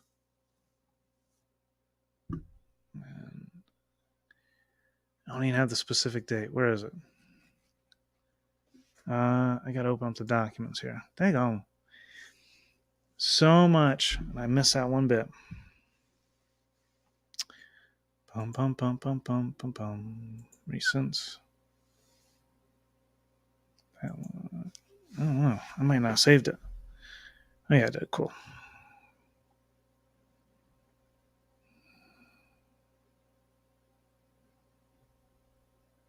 UATV. March 16th, 2019. So I had the anomaly appearance was... Oh, that was the point about the anomaly appearance I wanted to make. Oh, I jumped the timeline right there. I got the clips out of order. Wrangler Star was after that. Dang on. Sorry. I got that out of order. All right, let me go back then. I got to go back, correct the record. Let me see where I'm at over here. Boom. All right, we got to go back to Anomaly. Anomaly, this was, and shout out to Jimbo Khan. I could find him in the chat if I had to. I just happened to see him, and I'm not trying to call him out. It was just, I believe I watched this live myself, to be honest with you. So I'll even hit the like button. There you go, Anomaly. Interesting topic. So March 13th, 2019, and UATV launched, according to what I could find, March 16th. Well, why I believe that information might not be correct is that I couldn't find Owen Benjamin plugging unauthorized at all in this interview. I don't know why that might be. Either the time's messed up or he wasn't plugging it early on for some reason. I don't know.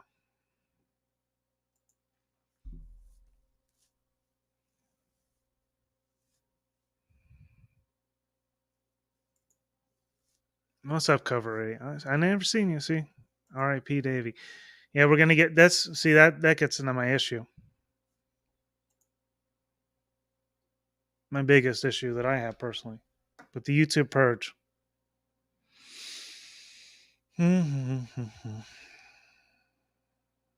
Okay. So this is after Owen Benjamin is kicked off of YouTube. Steven Crowder does this appearance. But I also remembered I couldn't find these streams. This is all my memory. There was a video of Gavin McInnes. It was like snowing or something, and he was like covering himself, shivering like this, saying, "The purge is coming, the purge is coming." Before Owen Benjamin was booted from YouTube. And I remember that Owen Benjamin covered this because he played it on the stream and said he was the only one that was purged. I could be mistaken that maybe it wasn't Gavin McInnes, but I believe it was. And I couldn't find the clip, though, of Gavin McInnes calling out the purge. But Steven Crowder called it out after, let me see, let me get the times here again. I'm trying to be so spot on with these dates. Good Lord. December 10th, 2019. And Owen Benjamin was purged the 3rd, I believe. All right, I'll play some of this and I'll look that up to make sure. Shout his tip. Crowder. The YouTube purge. It's something that a lot of people have been talking about. A lot of rumors circulating. There's a lot of information out there. Some of it true, some of it untrue. Gosh, I wish I were aging into a silver fox, but instead I just look like a hobo getting the gray here in my beard. I apologize. No Anderson Cooper situation for me. I'm no Gregory Peck. This is a tough subject to get into because there's a lot that we don't know. And I can't get into all of the details that we believe to be true, but haven't necessarily verified, because I don't want to mislead you with wrong information. I don't want to scare you with false information, and I don't want to give you false confidence with wrong information. So let me explain to you what it is that that we do know, okay, that we don't know, and what precautionary measures we are taking to protect and inform our channel, and more importantly, the conservative community on YouTube at large, or really the YouTube community at large. Sounds good, Texas Go Radio. I'm just out catching up on the comments, or trying to. But yeah, I definitely want to look at anything that I'm missing, or maybe I'm getting something wrong or whatever. There's so much that happened here, and I spent so much time digging in. And then I related to my personal experiences of having watched him during this time, up until my personal issue, which happened earlier this year. So they kind of just drew the final line. Because as we saw from the recent controversy, it didn't, it wasn't relegated to only the conservative community. Okay. The YouTube purge is happening. Let me say that. This is something a lot of people have talked about for a while. December 10th, December 11th, some new policies coming down the pike. A lot of people have been concerned, ourselves included. It is happening. what we do know, the severity of it is, I believe, more significant than most people have been led to believe. I believe that many of you will be affected by it. Okay. We do know that this YouTube purge, this new policy, new community guidelines, YouTube's been talking about these new anti-harassment, these new guidelines for several months now. Specifically YouTube CEO Susan Wojcicki did mention that these will be occurring in response to the controversy that was generated by this channel over the summer.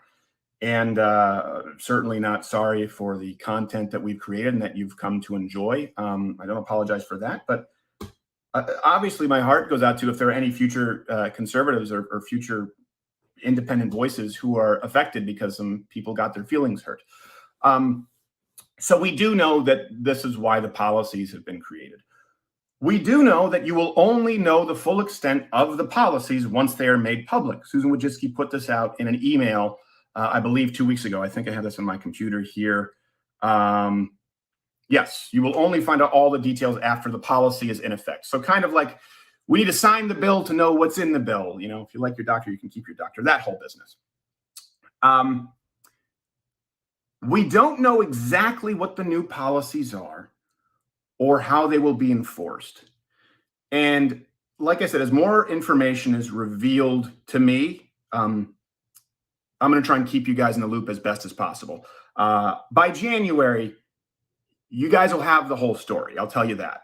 Right now, I want to be prudent and I want to be wise in whatever I deliver to you because this is a big deal. This is a big. All right. So I'm sure we'll see this sort of thing being pushed again. You know, sort of censorship is coming. Censorship is coming, especially with the whole, Palestine-Israel thing, right?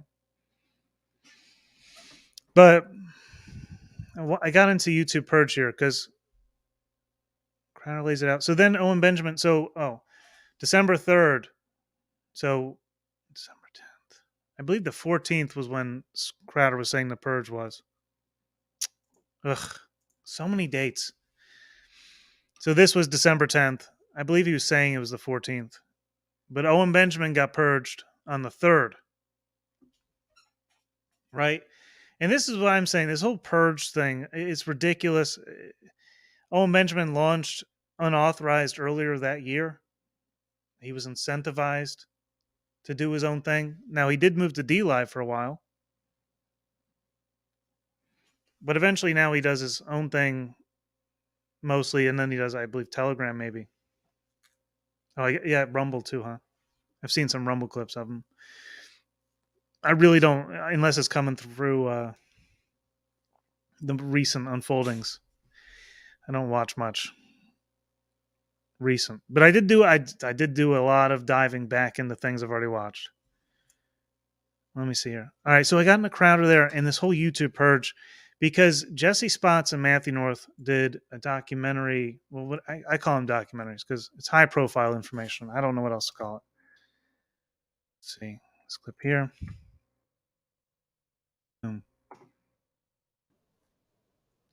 So, because again, like I was saying, Joe Rogan, Joey Diaz, they're all part of this comedy club. Matthew North put out this documentary. I'll have to find the link eventually, laying out how comedians are propped up, into the spotlight, and that Joe Rogan and then would be the spheres of influence in that. And in this, they're starting to catch on to, Owen Benjamin himself. I don't even know how I happened to find this. I just clicked on it and it was like, I was like, what? There's something to Owen Benjamin? Would and nope, to this day, nobody really knows how he's going to be involved in all this stuff. But he is engaging that podcast network that we predicted would be the main thing we'd be butting up against. And you pointed out to me today that Theo Vaughn had Sam Tripoli on. It was published just a few hours ago. Mm-hmm. Yeah, and it was an interesting way they started that show off by sort of promoting cryptocurrency. And the way Theo was describing it, it sounded like he was. So they're talking about engaging that podcast network, the comedy club and all that. I'm sure there's a lot more detail there, but let me see these next clips. There's a couple more clips from that I want to play. 2 more. And by the way, if these, I believe this is where they call Owen Benjamin the big dog that's coming out. And this is 2019, I believe. I'm not sure. Rogan's connected to Trump as well. He's sitting there saying this stuff. He's talked about on his show how he has conversations with Donald Jr. So how are you criticizing Alex for having connections to Trump when you sit there and do the same thing? I mean, these are just the same overlapping networks. Ultimately, that's what this is, and it's just a big dialectic going on right now. And I still wonder, is Donald Trump going to be the one who steps in as the savior? Is somebody else, Tulsi Gabbard? I don't know. It's just, there's definitely an agenda going on here. And I think that this is a huge part of what I've been saying this whole show. I think these people are going to be dragged right on into it, and ultimately, like you said, get a platform boost and become more legitimized and be the bastions of free speech. Comedy at the forefront of free speech again. Yeah. They're just jokes, And this is all without even mentioning the big dog, Owen Benjamin. Like, we haven't even mentioned Owen Benjamin and how I don't even think there has to be a master script. It's just a pressure cooker. They have us in a pressure cooker and they evaluate, like smaller platforms like ours, and then they just make adjustments at the top, Yep. and people who are watching these 1.5 million channels who are now part of Steven Crowder's Mug Club, it's like they're getting played like a fiddle and they don't even realize it's just basic human psychology. It's the Barbra Streisand effect. So Ari and Joe have some Barbara. I just hope people smarten up by the time that they start pulling the strings with Ari and Joe, like whatever Milo is hinting about. Of course that's coming down the line. Well, and then think about this. Like I said before, Milo has stepped recently, his big resurgence with, going after Lauren Southern and Colin Robertson and the other rebel media people. Resurgence by dumping the dirt on them and stirring the pot with them and being a provocateur with them. So there's some big game plans coming up with this whole agenda that they're pushing. So I would say Milo does know about it. And it doesn't surprise me, like Rogan said, pushing Milo's narrative, which what Ari was doing. He's now part of the anti-Jordan Peterson movement, with Vox Day, Owen Benjamin. I mean, there's not that many camps, and people are like dogs going back to their own vomit. As much as they say they love the truth, they love celebrities more, and they get bored very easily. So if you have a celebrity who's spouting the truth, you're gonna guess where the people are gonna end up. They're gonna end up getting hooked back into drama over and over and over and over again. Let me see. Make no mistake, CIA, NSA, with Hooked back into drama over and over and over again. Oh, and there's one more. There's one more out of this interview, as I believe this is where Handsome Truth, because Owen Benjamin is a shill. In this interview, I couldn't believe it. There's so much in this. Oh, no, okay. Oh, this is a different one. But he definitely, that clip never got uploaded. All right, this is from Destroyer 2. Jesse Spots tells Handsome Truth how Harrison Smith got Owen Benjamin on InfoWars. So it's just a fascinating dynamic. And we're going to get more into this. These actors, this Handsome Truth character here. But you're gearing up for it. Later on. I have something. Okay, so then he talks about Adam Green going on InfoWars. Yeah, we're already on top of that, Handsome Truth. Well, probably not on this stream, but the thing about Nightwave is I saw that how that unfolded. That's through Harrison Smith. Harrison Smith was the one who gave Owen Benjamin a platform on InfoWars, and then Harrison Smith was thrown under the bus in Owen's usual style. And so Harrison Smith, I believe, reached out to Mersch and Royce and then they had a guest spot on InfoWars, and I think that's where they've stayed, is doing guest spots on the War Room. I haven't watched their second appearance. I think it's good that you're looking out for that. They're not really on my radar, but glad that you're looking out. Adam Green definitely is on my radar and has always been on my radar. Jake Morphonius has always been on my radar. Handsome Truth. Okay.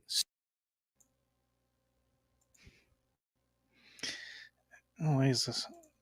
Boom. Stop sharing. It's recommending myself to me. All right. Boom. That video's from Destroyer's channel. I'll try and find the original documentary there. It was on Odyssey, I believe. But jump over there and be sure to subscribe to Destroyer. D Live. Boom. All right, so Nick Fuentes. Now let's get into the. I gotta start lighting it up. It's been a lot. It's been a heavy load so far because it's an info dump. I'm sorry, it just kind of is.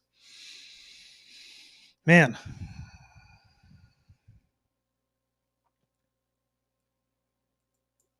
Get off that thing. All right.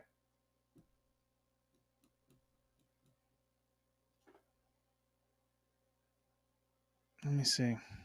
Eclipse on the 14th.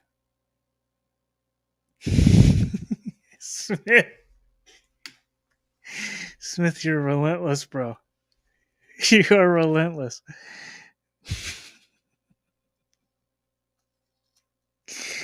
All right, Nick Fuentes. Not right now. Listen, maybe if there's, dude, if I can get through, we're over halfway through. I'm probably gonna have a bit more fun now with these clips because they're a little more funny to me. Well, no, up until a certain point.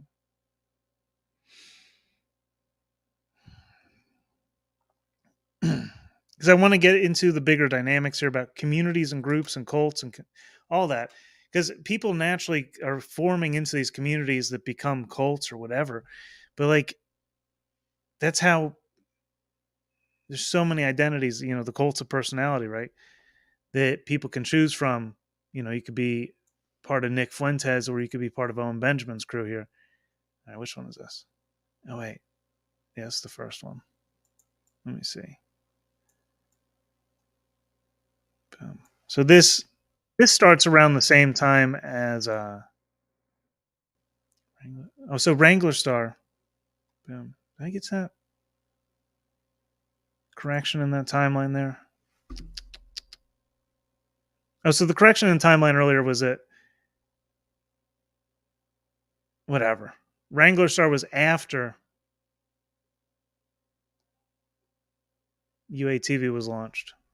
Okay. Yeah. So Wrangler Star was after UATV was launched. Then he comes and appears on Owen Benjamin's show. Then he gets on the platform sometime later down the road. He has since stopped producing content on there, as far as I've seen. Because you can click and see his most recent video. Nothing's recent at all. I've seen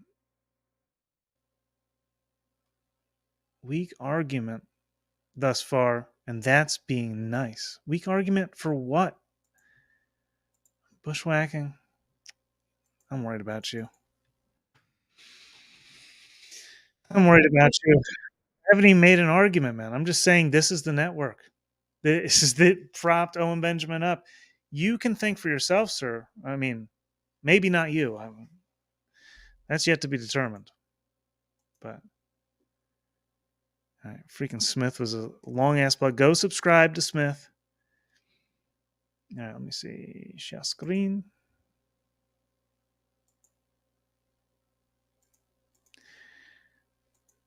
All right. So this is the Owen Benjamin Nick Fuentes debate, which Nick Fuentes and Adam Green, there's something there. Still getting to the bottom of. But I don't know. This is a humorous interaction. Okay, this was kind of fun drama, I guess. Kind of.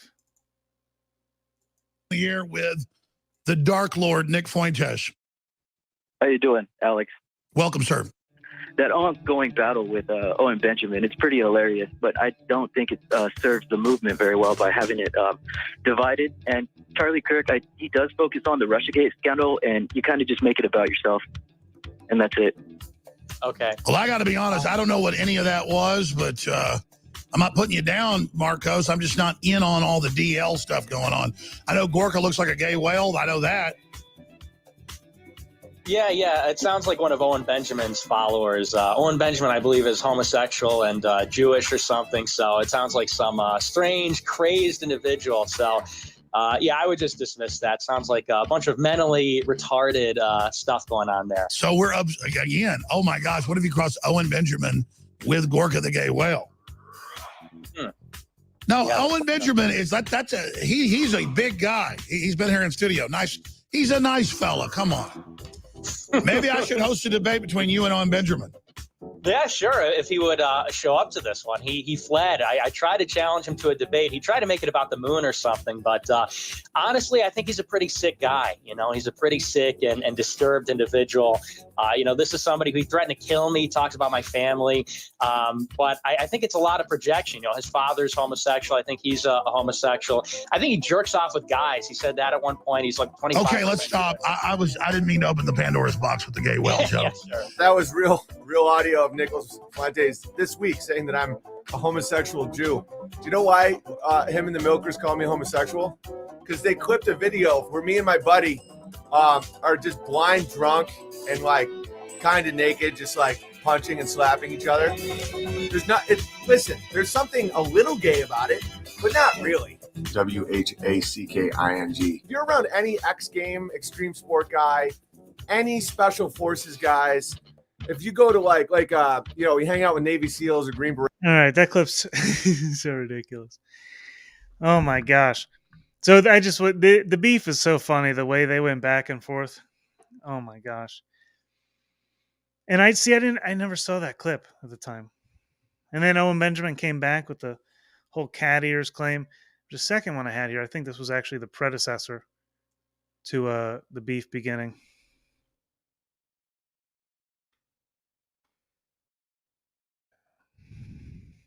If you go and this is from Milker Nation again. View.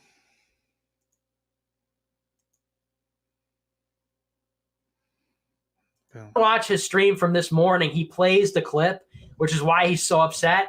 And the clip is literally somebody super chatted, Nick, your and Owen's views are identical. You should do a stream with him sometime. And I was like, well, I don't think our views are identical.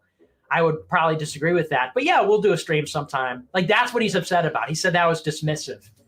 Really? Let's watch what he did to one of my people again. Morgan says, were you open to a chat with Owen Benjamin on a live stream? You have identical thoughts and the Bears love you. I don't know if we have identical thoughts. Literally, the beef this time is that somebody said, your views are identical. You should go on a stream. And I said, well, our views aren't identical, but yeah, we'll do a stream sometime. Like that was enough to send this man over the edge.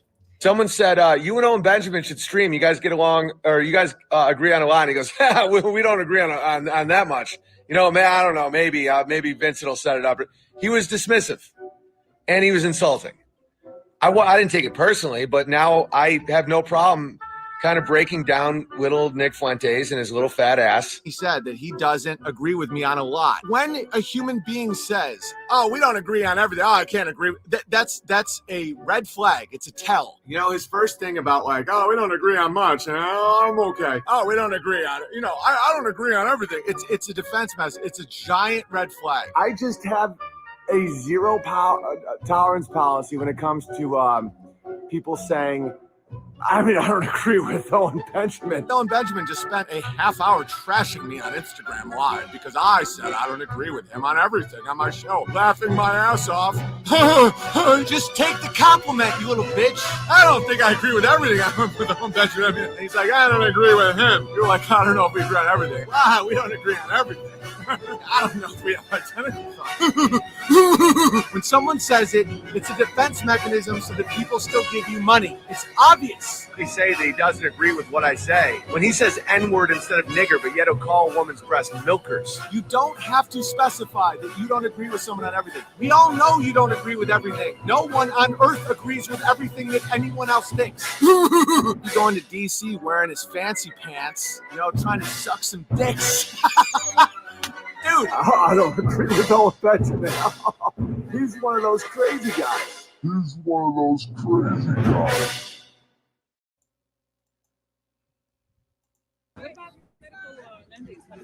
freaking professional douche. Oh my gosh, that guy's showing up in DC allegedly. Oh man. All right, so the Nick Fuentes thing's interesting, and Nick Fuentes might tie into things later.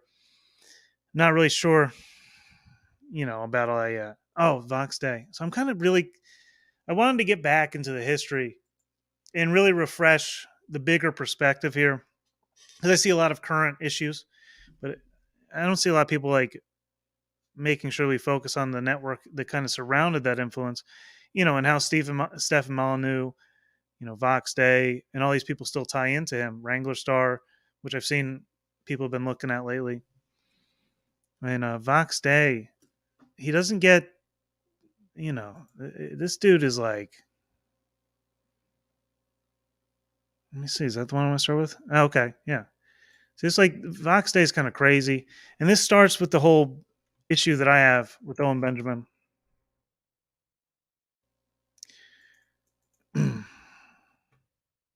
It's all comedy or whatever, grifting. Or, I've seen so many people argue to be narcissists out here and all this. I just can't even listen to it anymore. But, and he took money. Dude, clearly not someone to look up to. But from what I've seen out here on YouTube, I'm like, freaking, man, jaded somewhat, I suppose. But so this is the whole, Davy Crocco and Owen Benjamin have a huge history as like a troll, and this ties into the personal issue that I have. So I just, because I can't talk about Owen Benjamin without addressing this. It's just not going to happen. I'll drop that Vox Day documentary link in a moment, but this is, Davy Crocco kind of covered their network, unauthorized.tv, and how they weren't offering what they said they would. And all he did was journalism, from what I can see. And Owen Benjamin spun narratives about it, said he was all kinds of crazy things that he said about him over the years. And,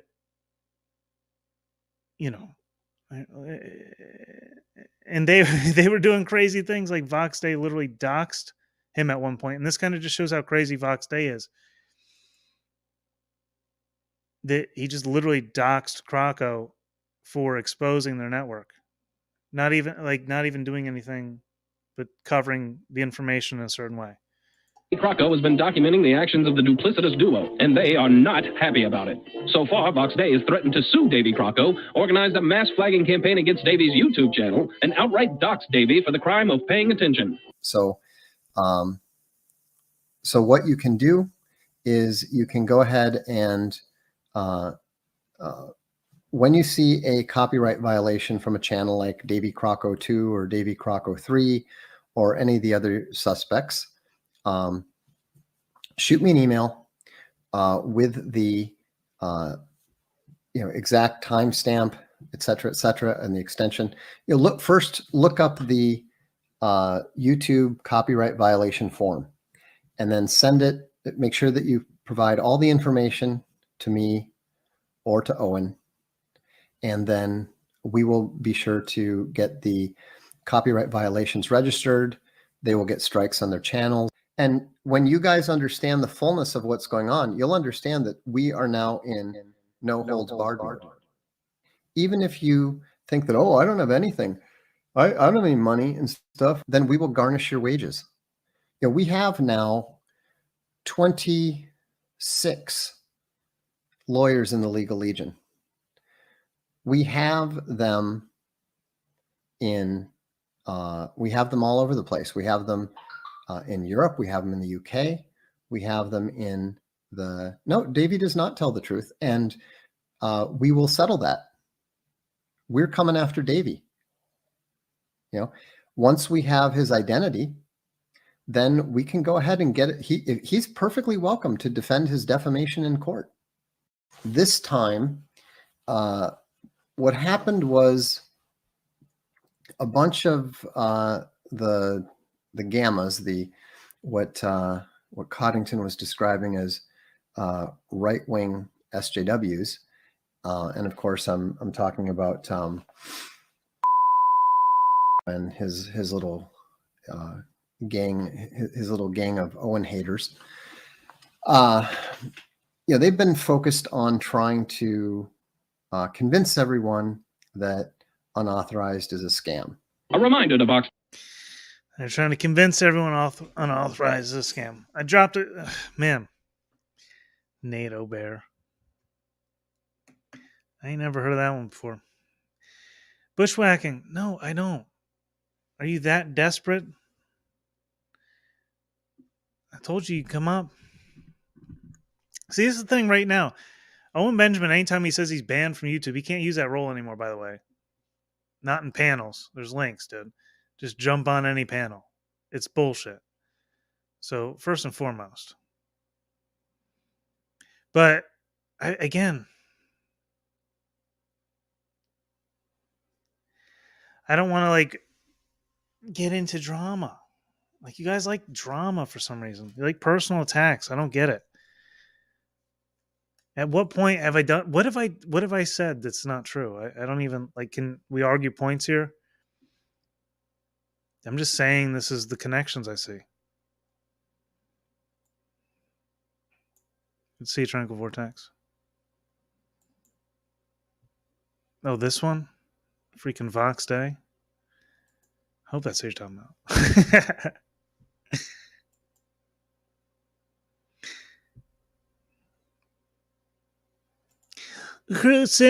Explain how Krakow threatened to send people to Owen's house, and Vox was under the impression at that time.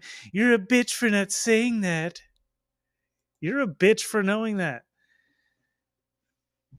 You're a bitch for having that thought in your head. You spend that much time in somebody else's life?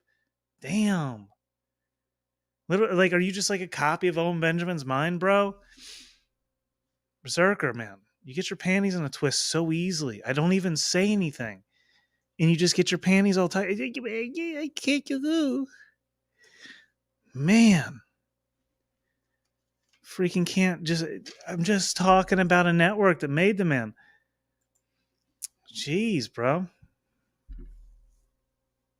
So yeah, again, drama. All right. This is where I get a little loose here. Smith, if you want to come up in a moment, let me know. Hey, Bushwhacking, go any point you want to make. Go, replay the video and make the point. Point it out, bro. Point it out. Bitch made 100. Oh, my God.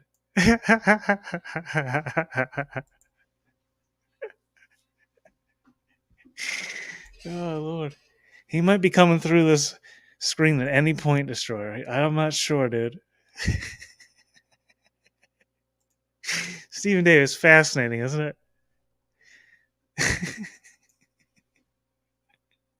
Yeah, Vox is Teddy Spaghetti. Yep. This is I learned that. Oh, thank you for reminding me. Yes, because that gives me to boom. I gotta find that video.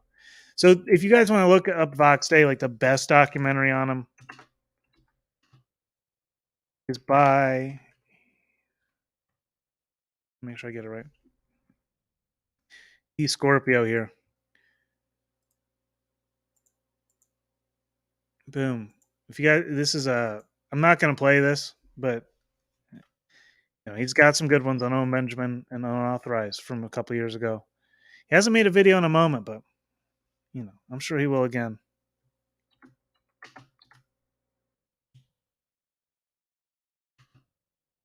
On Vox Day. And yeah, that's where I learned about Teddy Spaghetti. I didn't know that. I've seen Teddy Spaghetti around. I didn't put that together until I watched this. But we're not going to watch that right now. I got to keep working my way through. Working my way downtown, walking fast. All right. I'm not sure which order to do this in. Well, there's an unsettled issue. I just have to get to it. I have to come. Ugh. All right. So I'm just critiquing bushwhacking. Could you imagine imagine getting mad at someone critiquing a comedian, bro? I'm a comedian. I'm a critique of comedians, bro. Professional critic of comedians. And you're out here getting mad at me, bro? You serious? You serious, bushwhacking?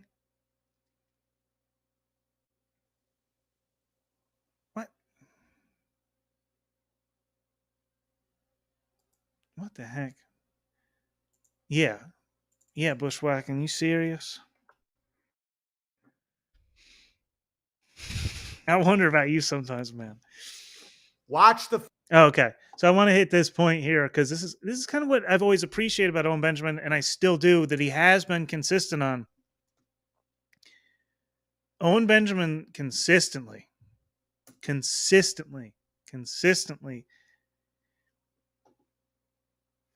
has hounded on people not to go out in the streets and join protests, not to participate in January 6th, not to go to the trucker convoys and stuff, which, obviously I didn't listen to that one, but not that I would even choose to. It's just like, but I still do appreciate that. And this kind of gets into what the very last clip that I want to play, because I don't like to leave things on a totally sour note, is Jim Bob kind of explaining what I saw. And then I found him saying it, but he, in a different perspective. Because when we're looking at these communities, which again, communities are just, self-organizing. There's many communities. This channel has always been kind of just random communities coming together often each night. Each stream is often different communities merging or just communicating to some extent.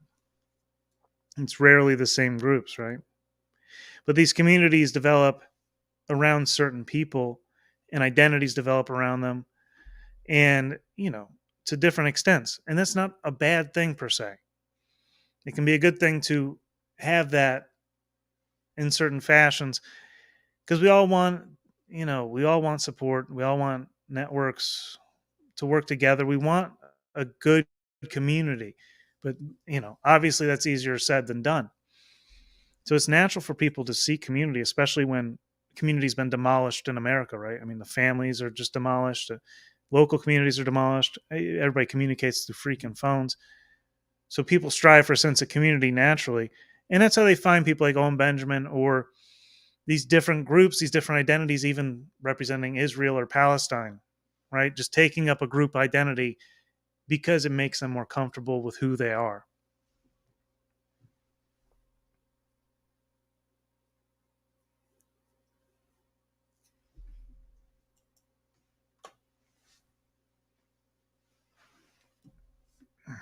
I said nothing about, this is what's interesting, is you guys bushwhacking and now you were making all kinds of claims about what I was attempting to do. Maybe it was just comedy, If Owen Benjamin said what I just said, you wouldn't question it.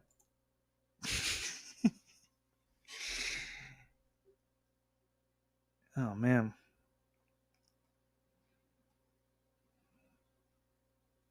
Mm-mm-mm-mm.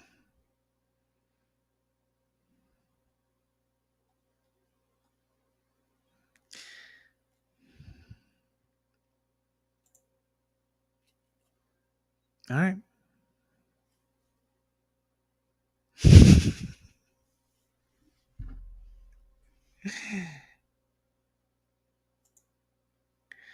NATO Bear, I'm not up here to virtue signal, bro. Like people who take it to a stream to virtue signal, it's kind of questionable, no? I just saw, dude, Tommy Temper, bro. What was that? Here, let me show you what that looks like. What was that, bro? All right, see, let's get into some drama here. I'm gonna tune back into what I know is going on. Besides what Home Benjamin I know pretty well, unfortunately. And by the way, anybody ever figure out why both Crow 777 and Owen Benjamin received the book that they did in those clips? Bro, what is this? Tommy Temper. See, all right, let's be like NATO Bear here. This is what NATO Bear wants. Tommy Temper's going to deliver for us. Okay. You're okay? Yeah. Okay, I'll tell you what. I saw you inside, and it looks like you need some help, so I'm going to give you some money, okay? Thank you. Okay, you're welcome. Very much. Okay. Yeah. You I have a do. good day, okay? Somebody took Okay. stole my money. I understand. Hey, are you okay? Yeah. You're okay? Yeah. Okay, I'll tell you what. I saw you inside, and it looks like you need some help, so I'm going to give you some money, okay? Thank you. Okay, you're welcome. Very much. Okay. Yeah. You I have a do. good day, okay? You want me to do something like that, NATO Bear? I could go do that. Go film myself giving money to a homeless person, talking about how good I am. Oh, look at me! Look at me helping people out. Yeah, people got to think individually because man, communities are important, but like the way that natural instinct is taken advantage of by predators. It just is. And I'm not even saying that Owen Benjamin is anything but an example of someone who is the center of a community. That's undeniable. I don't really care to get too much into what is he a good person, a bad person? I don't know. It's not for me to weigh necessarily. What I do know is what my issue is. Everybody wants to talk about he's just a comedian, but and freaking, based on Bushwhacking's comments, I guess this is just acceptable to mock dead people and misrepresent them. If that's what you want to support, bro, yeah, great job. This is, I was already kind of over him, but the whole Croco thing, watching that, he made a song. I'm not even gonna play it because it's just whatever, but here it is. Sweet dead troll of mine. And no joke. I mean, this is what he's saying. Dude, he just made a whole song mocking him. So that's not fucking comedy. And for Owen Benjamin, who sits here and steals content left and right and jokes and ideas like he accuses everyone else of, to sit here and attack someone who actually did research, actually did their own like journalism, it just kind of shows that, yes, in fact, I believe he is a plant from Hollywood. He has that influence. I mean, that was very recent. When was this? 5 months ago this was uploaded. So when you have shit like that, it's like,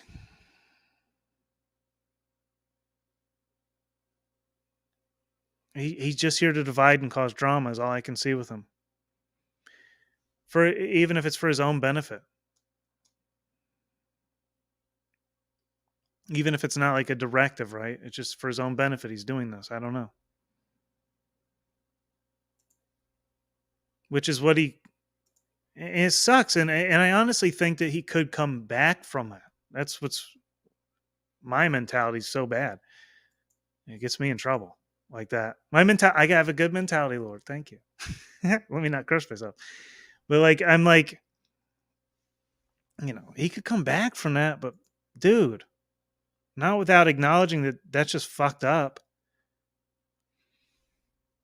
Because one of the issues he raises with Curtis Stone is that, he helped networks of people like Jordan Peterson push January 6th and these trucker convoys that landed people in jail.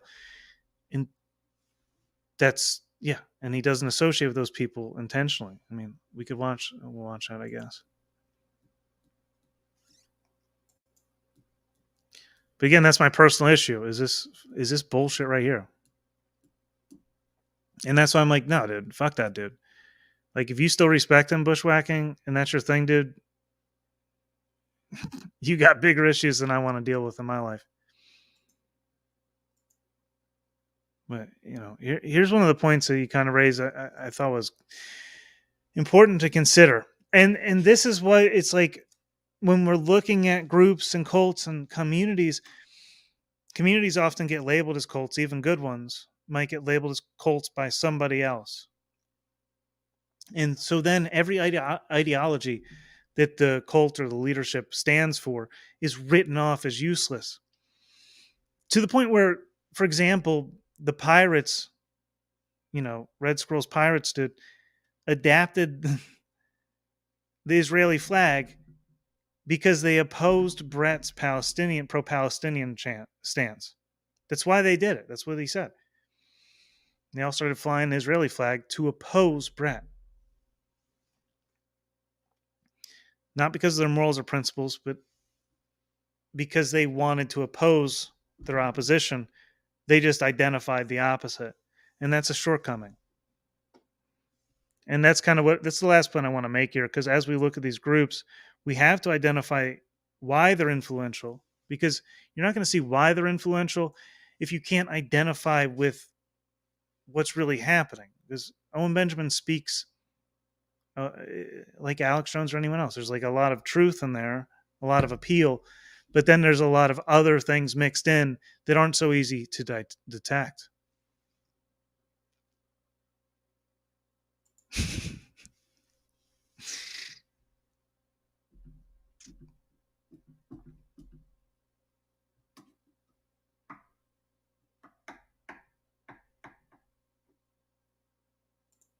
Have a good night, Native Bear.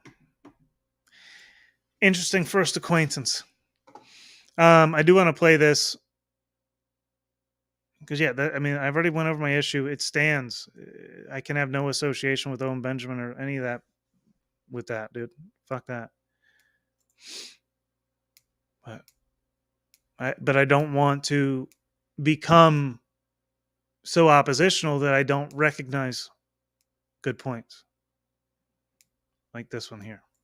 Fuck out. I remember a year ago watching a Squirtus video and it was all being fear.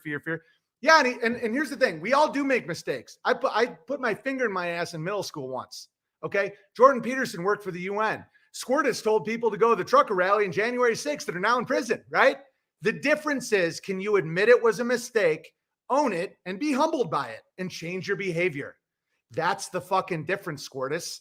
And if I could teach anybody anything about today, it's ownership. People keep saying Donald Trump was tricked in a warp speed. He was tricked. He was bamboozled. Show me where he apologized. Show me where he admitted the vaccine is bad. Show me where he regrets a goddamn thing. Show me where Jordan Peterson regrets how he raised his daughter to be a fucking internet prostitute. Okay? I'll show you my regret. I'll show you all my mistakes I've made, whether it was how I used to be like really into porn, or I drank too much.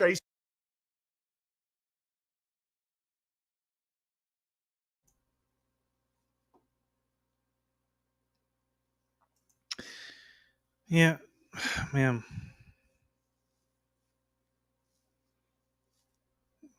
See, even that though is, I don't. It's like I don't have, man. I don't know. Again, I'm desensitized, man. I've seen too much out here. I just don't identifying with a group and then being a victim too. It's because it's just as important to not fall into that. Like, that's the next step, right? To be a victim. And see, that's what I don't like about Owen Benjamin, is he kind of plays the victim role when it's convenient too. But while saying it's important not to be a victim. I was kicked out of Hollywood. I was banned off YouTube. He's not banned off YouTube. He could come on this panel right now. Owen Benjamin, hit the link, bro. You're welcome right here, right now.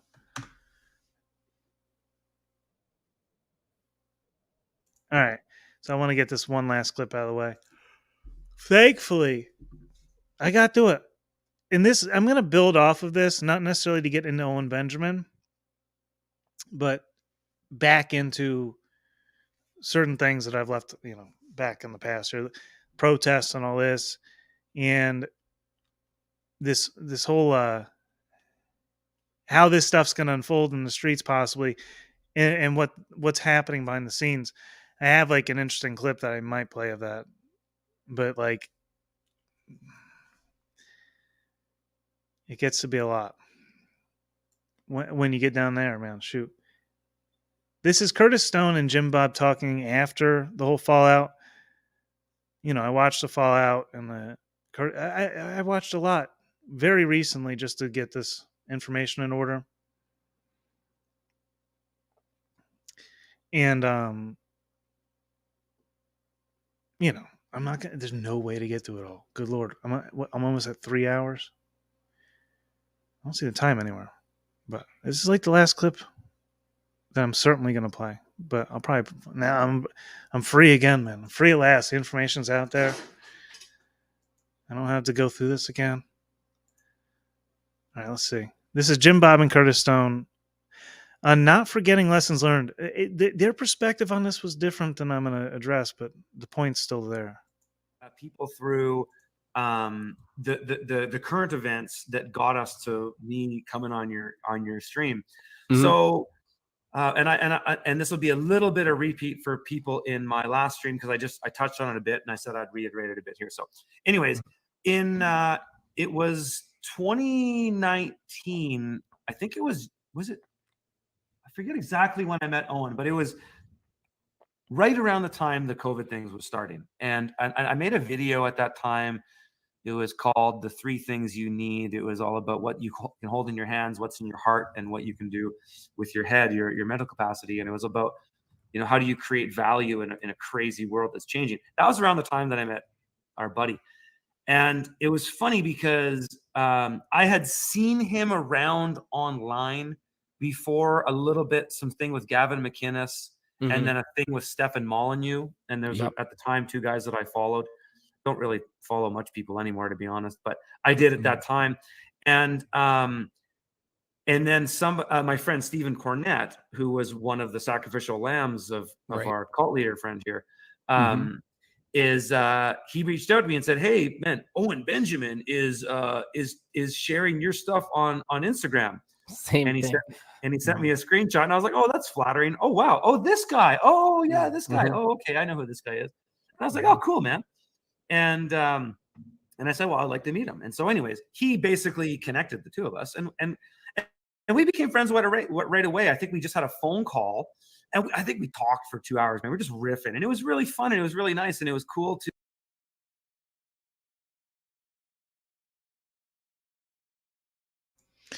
So I got distracted by my own point there. Yeah. Oh man, I got to go back to it to hear the quote. Because basically they're talking about, oh man, all right, let me listen one more time. A little bit, something with Gavin McInnes, mm-hmm. and then a thing with Stefan Molyneux. And there's at the time 2 guys that I followed. Don't really follow much people anymore, to be honest, but I did at that time. And then my friend Stephen Cornett, who was one of the sacrificial lambs of our cult leader friend here, he reached out to me and said, "Hey man, Owen Benjamin is sharing your stuff on Instagram." And he sent me a screenshot, and I was like, "Oh, that's flattering. Oh wow. Oh, this guy. Oh yeah, this guy. Oh okay, I know who this guy is." And I was like, "Oh cool, man." And I said, "Well, I'd like to meet him." And so, anyways, he basically connected the 2 of us, and we became friends right away. I think we just had a phone call, and I think we talked for 2 hours. Man, we're just riffing, and it was really fun, and it was really nice, and it was cool to. Oops, I missed my own point there. Shoot, I don't know. It's getting too late. There was something in there about how we shouldn't just forget everything we've learned from people. Like with Owen Benjamin, again, it's just kind of going back to when he makes good points. It's important not to just be adversarial to them and to identify that, that's a good point, right? So that we can move on and not entirely disagree all the time. Because there's so much happening beyond Owen Benjamin. Oh my gosh. Oh Lord. So we're all okay with archaics being a planet. Yeah, bushwhacking for sure, dude. But you think I don't want to just focus on what everybody else focuses on. I just focus on,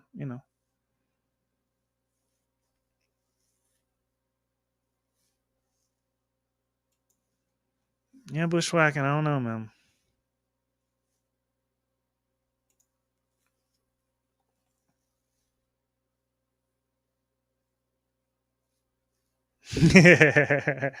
Oh, I know. That's what I was noticing. Texas got right. Yes. There's so many other things going on right now, especially with like Israel and Palestine and the way that the street protests are ramping up. And I'm trying to figure out, certain things that kind of tie in with that. But, Owen Benjamin always push. Oh, I have to play that one. The Magic Blood. Yes. Oh, yeah. Freaking shout out to, Pockets of the Future freaking 5. Oh, it's down. What is this? Oh, man. All right. Well, listen to the intro anyways. The whole Magic Blood thing where Owen Benjamin talks about the Grabbler, a.k.a. the Jew, or whatever. Meanwhile, he's also talking about being partially Jewish. And this ties in with a lot of these people who are alt-right influencers, where like Vox Day. Vox Day is Hispanic in origin, but he's known as a white supremacist or something like this on Wikipedia. Vox Day.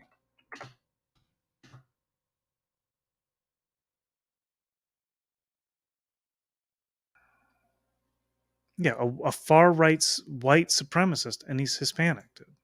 It's to me, it's like you have to look past the idea. Oh, he's a white supremacist, whatever. You just can't just write it off. Look at what else he is. He's in that documentary by E. Scorpio. He talks about his Hispanic ties.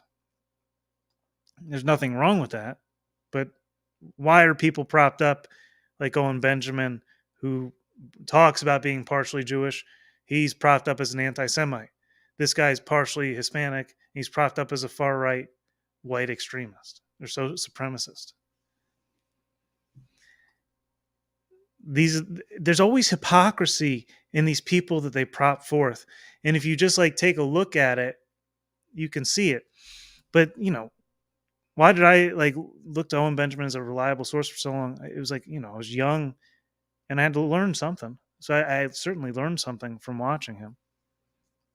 But, you have to grow past all that at some point. I learned a lot by listening to Alex Jones. Smith, you want to come up here in a minute, bro? I told you could soon. It's funny to see you over there. Wait, didn't I show this? Yeah. Nullifies this entire presentation. Oh, so everything I laid out didn't happen, bushwhacking? Oh, bushwhacking history. I get it, dude. Oh my gosh. You're bushwhacking history. You're beating down history. I get it. Wow. You're just like cutting it down and destroying it for your own gain. Or for the gain of someone else, actually. It's kind of a bad position to be in. There are so many that want to be the one, the soothsayer, the prophet, the intellect, the leader. You can't learn if you don't listen to others. You can't learn if you're always right. Yeah. For sure. Like when I first kind of started to wake into things, that was my thing, dude. I was telling everyone how it was. I was like, it's this way. Dude, I lost it, man. My parents thought I was insane. I was like 12 years ago, before 2012. They did not understand me, man. My whole family was like, what? I was like, this is, holy cow.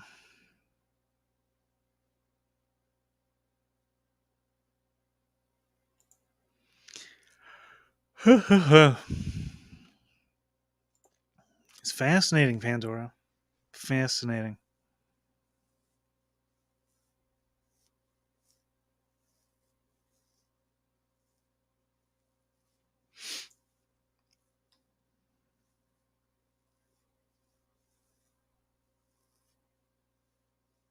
No, Lord be smiley. Oh my gosh. All right, well, I did that. I'm probably not, I'm going back to, I don't know. I'm going to do something. I'm not thinking this much about a show again, I'll tell you that much. Oh, look at that. Nightbot's working.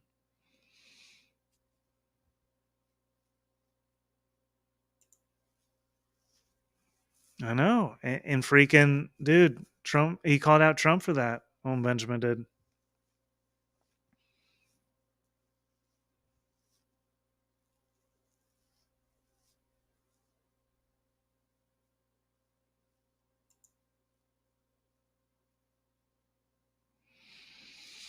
Oh, wait, we have a poll. Holy cow. 135 votes. Wow. 45% of y'all say, yes, I'll end the poll right now. Boom. Oh, wait, I got a screenshot it before it goes. No. I don't know why they do this. There we go.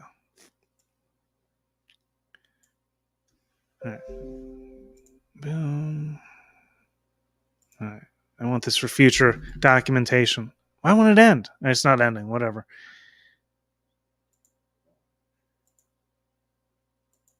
That's weird. 45% say yes. Owen Benjamin is a was planted in the truther community by Hollywood. 45%. 18% no. 27% undecided. And 10% voted independent. Fascinating results. Simply fascinating results. Man, do I do this? Oh, wait, where's Bo Winger? Oh, what's up, bro? The last time I activated Nightbot, the internet went out entirely, and I couldn't shut down the stream. But I figured it out. And I don't think Nightbot actually had anything to do with that part. Did I want to play something else? Do I want to play anything else? There's so much else I could play.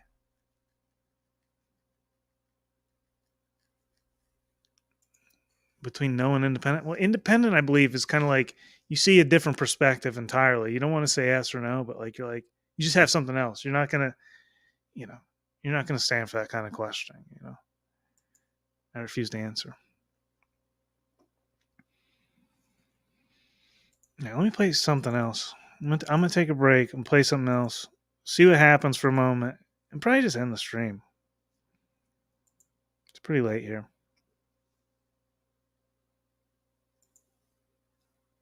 Let me make sure. Yeah, I mean, I kind of hit all that. And then I might drop this extra clip here. What do I want to play?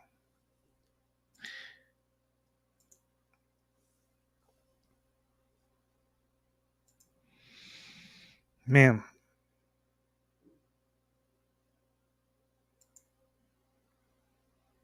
Johnny's List and Salty Siren dropping penguins. Interesting. Interesting.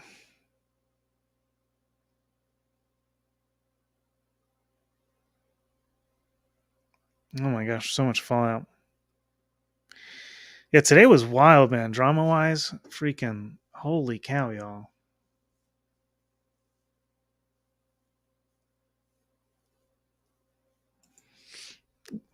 I might take it down if it'll piss you off. I might, actually, if it's going to piss you off, I'm taking it down. Anything to get on your nerves, bro. Anything. Actually, let me go through here. Let's see. Because I had, dude, so many clips.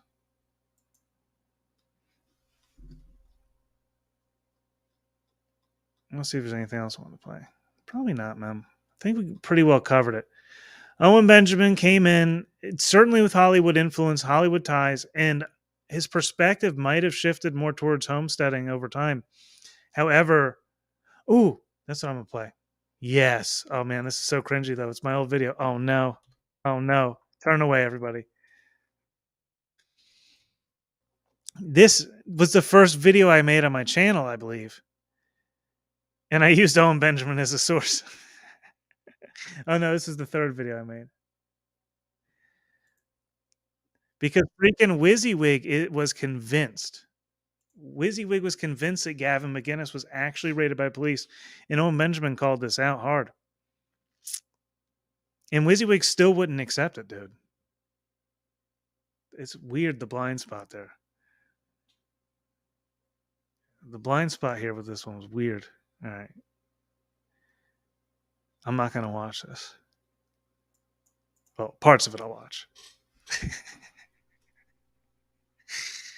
Where is it? Bam. You to be completely honest, people are your fans. People are worried about you, so people have concern. Yeah. You can act very aloof my about life. it. I'm People worried are all worried about day, you because they every like day.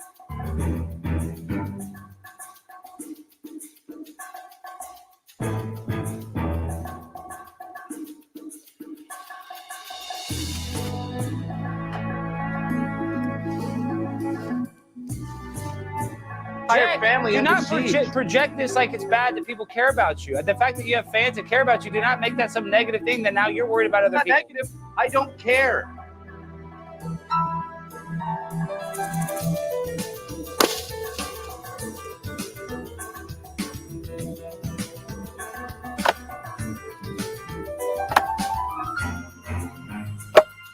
And this is the exact text between me and Gavin McInnes.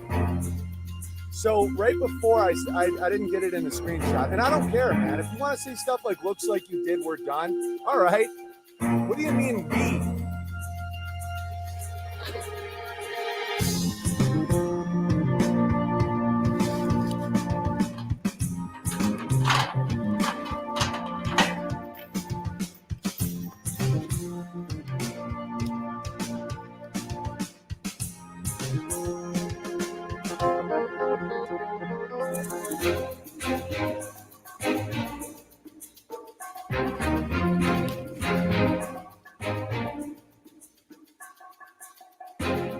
Dear Mr. WYSIWYG, Truth or Cop here. And it appears that you still think the little prank that Gavin McInnes pulled off a few months ago was, in fact, a legitimate FBI raid, and it was not, sir. And the reason we know this is because there was a text exchange between Gavin McInnes and Owen Benjamin. And after Owen learned that Gavin would not be revealing that this little prank was, in fact, a prank, Owen, as Gavin put it, spilled the beans. Without further ado, let's roll that beautiful bean footage. And I'll just tell you this story and then we'll get into it. I got great videos for you guys and all this. I never told this guy I was going to keep this as a secret. I'm not even going to say his name, but I'm going to tell the story, and if you can probably figure it out. So I'm getting all these DMs of like, did you hear about this guy? The FBI just raided his apartment or his studio. And all these bears are like extra scared because they were part of his like little gay boys club that he did. And so I text this guy, and my friend, one of my best friends, is blogging about it. And these are not things to cry wolf about. And so I text him, I'm like, you okay? And he's like, yeah, I'm doing a prank. Don't tell anyone. All right, I'm happy to do that. I'll get a lawyer and we will sit down and have a conversation. We'll schedule a meeting and we'll sit down with my lawyer. Okay, I'm like, okay, cool. I'll keep the joke going.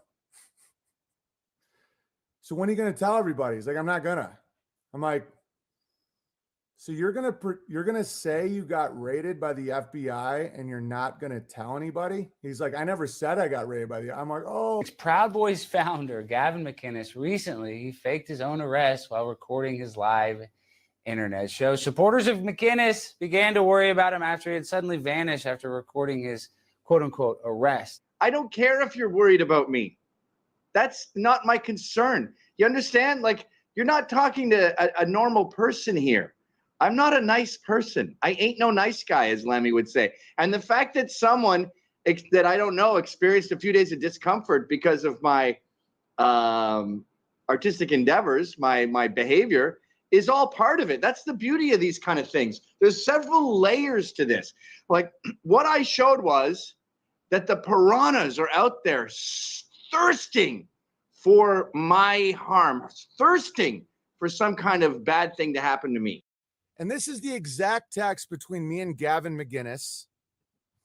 So right before I didn't get it in the screenshot, and I don't care, man. If you want to say stuff like looks like you did, we're done. All right. What do you mean we, Kimosabe? We're not, there is no we. There's you and there's me. And I have no respect for deceivers. My old opener told me that he had brain cancer and I gave him $3,500. Great prank, huh? No, it's called a scam. So I said, you okay, dude? Because I was about to go to war for this asshole. So as you can see, Mr. WYSIWYG,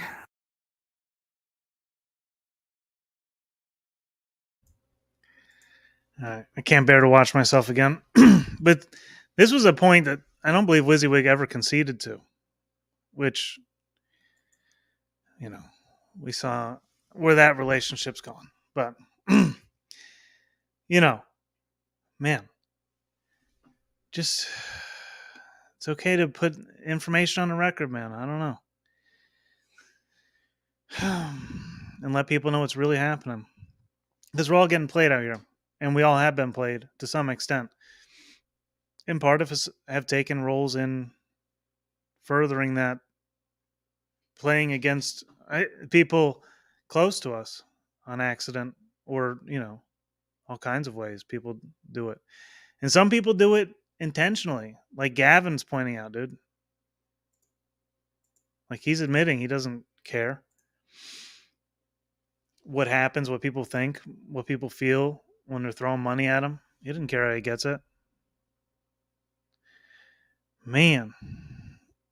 All right. Smith, you want to come up and rant for a minute? You're not close enough to 1,000 yet. Otherwise, I'm just going to play the intro and take off, man. Be on something else, man.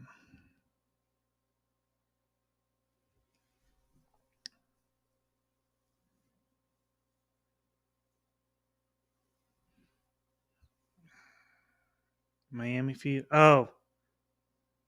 Yeah. Let me see.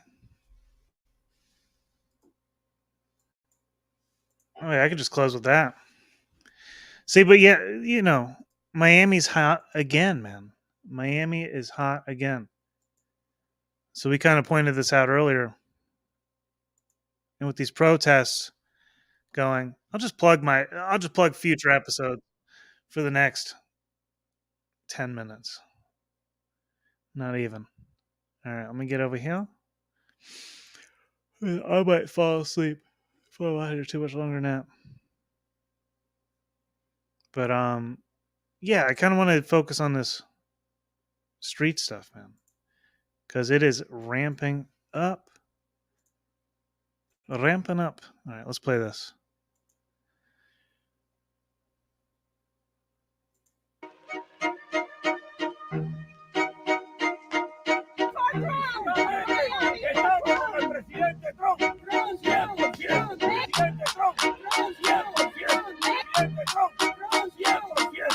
We can take that place. And then do what? It's on fire.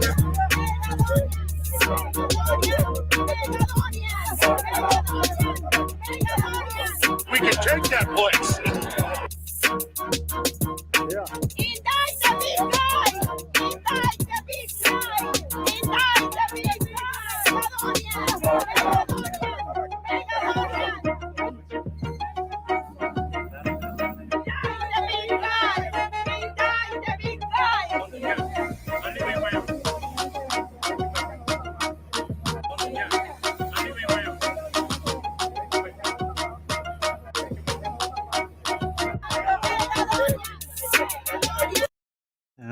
I've already seen that too many times, but you know, that's how the link was just dropped. I can't watch it again, man. Oh yeah, these people are, dude. There's so many different interweaving networks, interdependent networks of influence. And you know, they're all kind of closely associated with Owen Benjamin to some extent in the, you know, the 7 degrees of Kevin Bacon, right? They naturally would be. But he also has quite an extensive network for some reason. Oh, and the point Gavin McInnes was just played again. I didn't make this point earlier. When Gavin McInnes and Crowder were also kicked off of YouTube, they also had their own platforms. Alex Jones had his own platform. Owen Benjamin has his own platform. All of these people that got purged from YouTube have their own platforms. I believe they had them at the time. I'm certain they did. I could be wrong. They had alternatives set up for sure. But, when you consider that, some of those people are pretending to be banned to have people pay for their platforms, right? Come see my content over here because I'm banned. I can't do it over there on YouTube.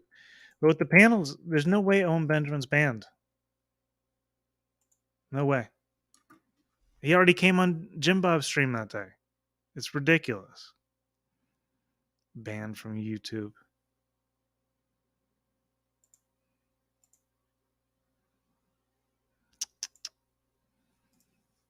Paste.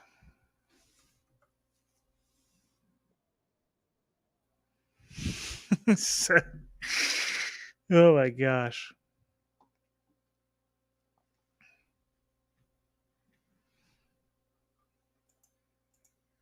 Yeah, they're all kind of tied in. Alex Jones is obviously the most well known.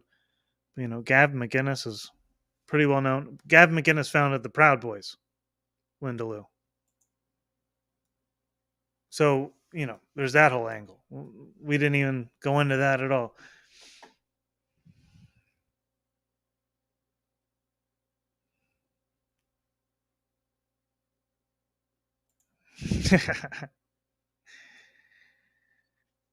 Oh my gosh.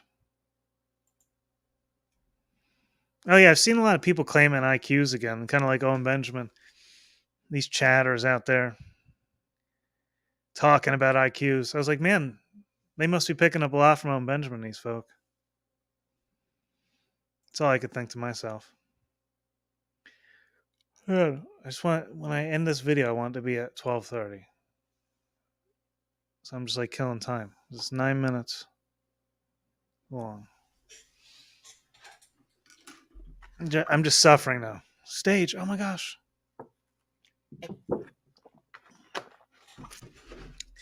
It's all work. Oh no, this is such a challenge. Man. It's also good. I also want to read the chat more. It's so hard to get in the habit of it when I get distracted with clips. What's up, Jeremy? Hey. He didn't have his platform before the ban. See, what I found was a Reddit post with a screenshot of an announcement on their website, Vox Day's website, with the date when they said that Unauthorized was launched. Let me see. Oh, wait.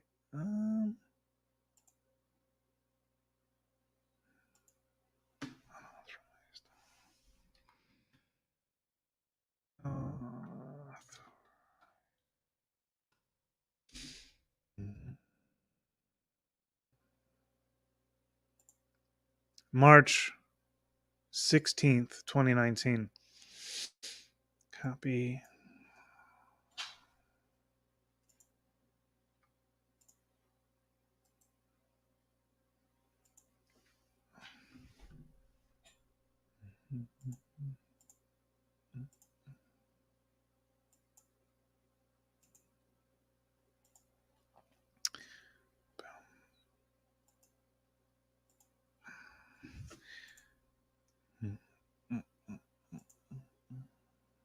What the heck? Huh. It's not showing me what I see. Oh, wait. It opened. All right, there we go. Second, let me zoom in. Oh, there we go. Yeah, March 16th, 2019. Announcing Unauthorized. Owen Benjamin, Vox Day, David the Good, and Info Galactic are proud to announce Unauthorized.tv. Oh, so this one was announced, not launched. Duh. So they were planning it, Oh, okay. That's why he wouldn't have mentioned on Anomaly. All right. Because he was on Anomaly stream a week before this. I was wondering why I didn't plug it. So they announced that they were going to do Unauthorized March 19th. I don't know when Unauthorized launched.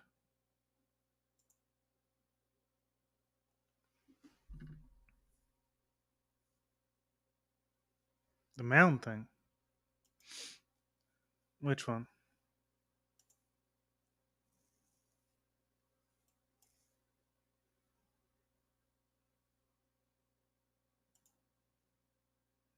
Yeah, I mean, people just got pushed onto their own platforms. It was in their best interest to work together to make it look like something was happening.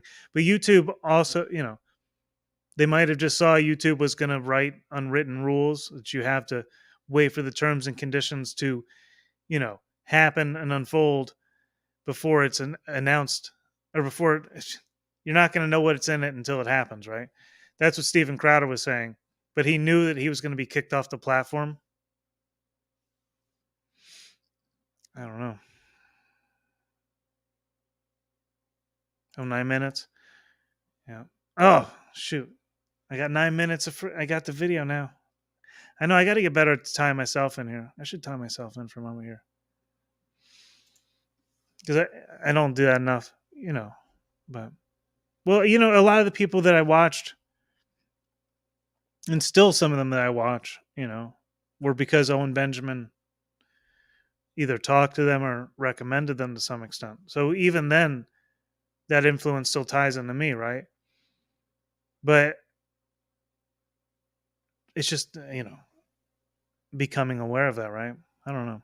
Because they make a lot of good points. Some of them, I gotta say, man, I'm just gonna repeat myself. I can't do it. I think I'm just gonna play my outro.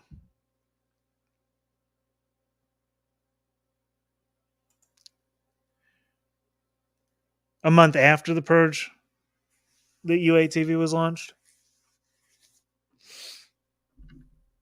So maybe they rushed to do it because he was kicked off YouTube. I don't know. It's possible.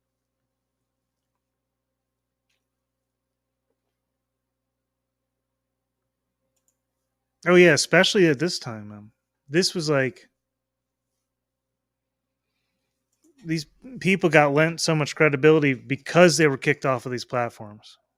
It was like reverse psychology. Like, oh, they're not allowed here. They must have something good to say.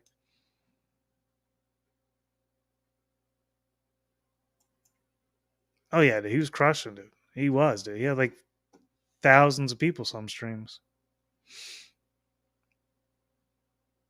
Yeah, of course he would too. It's only natural, right? To just keep it going. But, at what expense? Anyhow, I better get out of here. I'm going to play the intro one more time. I'm taking off. But going forward, we're going to get more into these street groups and all that kind of fun stuff. I'm going to take off. Good to see y'all. I'm going to play this out one more time. And then I'm going to bed.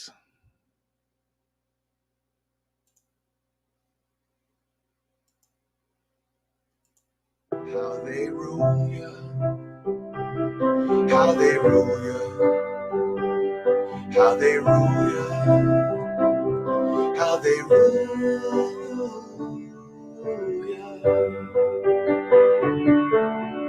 We have Owen Benjamin at Kings Road Cafe. He's a comedian. You're tall, you're advantaged, you enjoy the high life, so to speak. Okay. List, Curtis. I'll put you on the top as the most recent, but this is the list of fallouts. And tell me, is there any time in your life or my life, or the chat can tune in, where you've accumulated this level of a list and they all happen to be, it's all their fault, by the way. Okay. Right?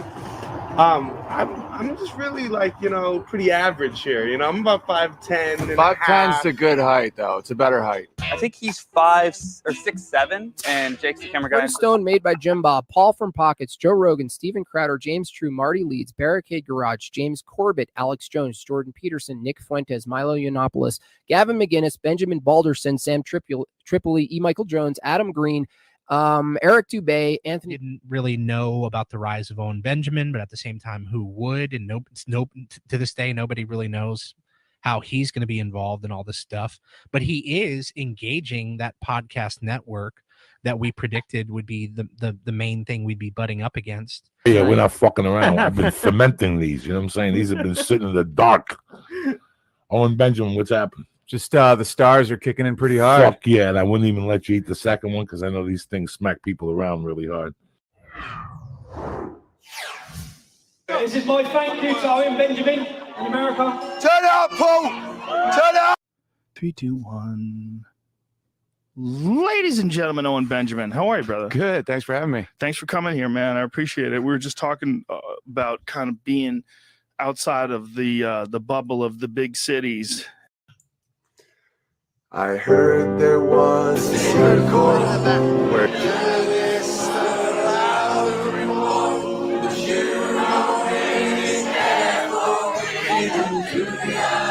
All right, Owen Benjamin is with us, stand-up comedian, actor, podcast host, pianist, a big pianist. Huge pianist.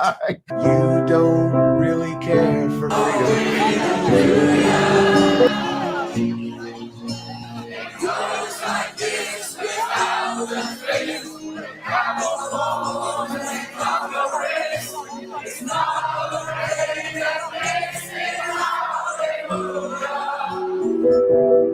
How they rule ya, how they rule ya, how they rule ya, how they rule ya. Really honest discussion about something that nobody's doing, except for maybe Owen and 10 others. Yeah, I love it. Anami, thanks for having us. This is exciting.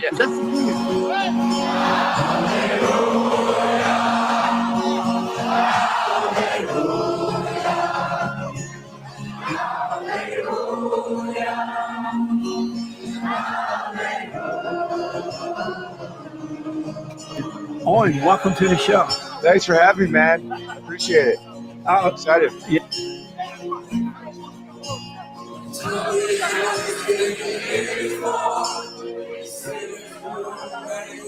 If you go and watch his stream from this morning, he plays the clip, which is why he's so upset. And the clip is literally somebody super chatted, Nick, your and Owen's views are identical. You should do a stream with him sometime. And I was like, well, I don't think our views are identical.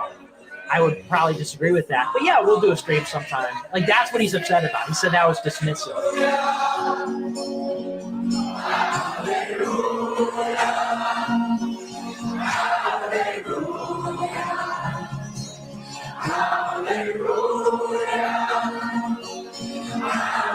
I'm gonna stop. No, I feel like it's not landing. What? It's gold. You're doing great, kid. I don't know, like that whole Apache thing seemed kind of insensitive, like with the. Don't worry about it, kid. Just read this, get back out there. But Tommy has been here before. He's seen this room and he's walked this floor. Last time they tried to kill him, but he endured you. They need the votes for the growing state and won't stop who their voters rape. And it's not okay that this is how they rule ya. How they rule ya. How they rule ya. How they rule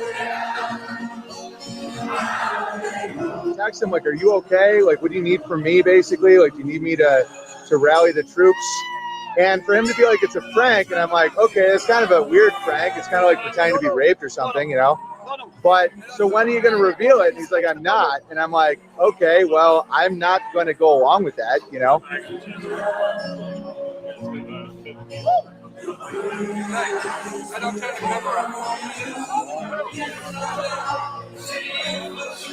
You guys got to pull this up. Dave Chappelle is a hack, and he gets a lot of his jokes from Owen Benjamin. Dave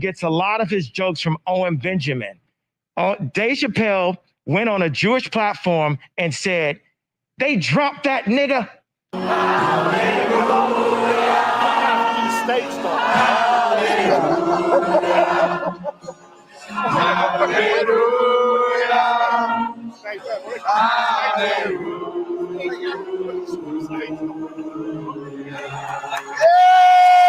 Points out a lot of propaganda and coming out of Hollywood.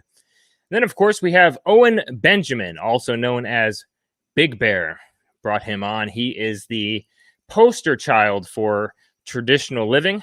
This is one of the biggest reasons why I wanted him to come on the show today, because we're going to be talking about traditionalism, as you can see in the title. So thank you all for taking the time. Pedophiles are celebrated. Well, Tommy Robinson's incarcerated, but you never seem to care for children, do you? The grooming gangs moved in on you, and the kids looked up to you for truth. Please don't just say, baby, this is how they now rule you. How they rule you. How they rule you. How they rule you. How they rule you.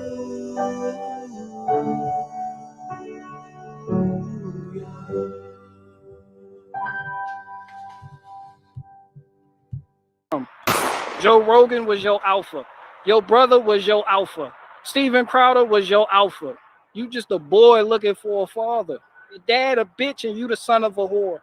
Don't take it personal. I'm a comedian.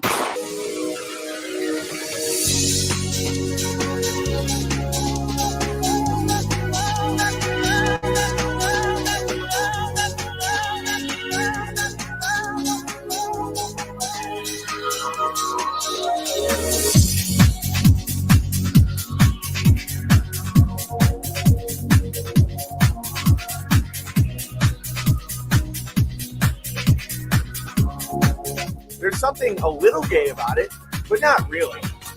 Where me and my buddy are just blind drunk and like kind of naked, just like punching and slapping each other.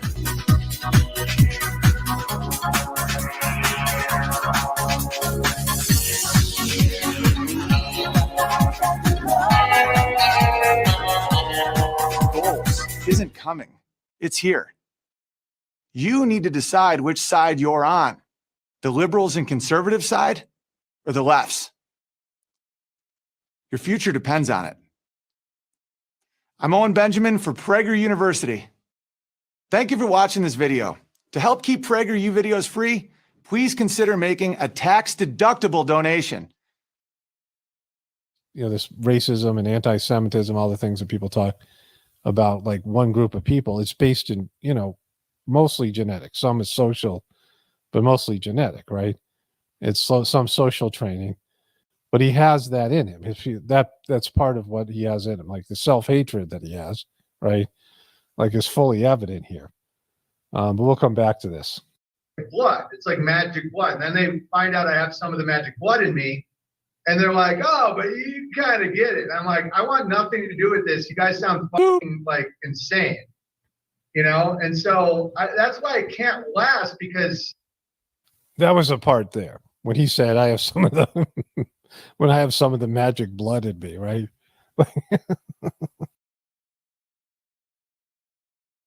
this is my husband.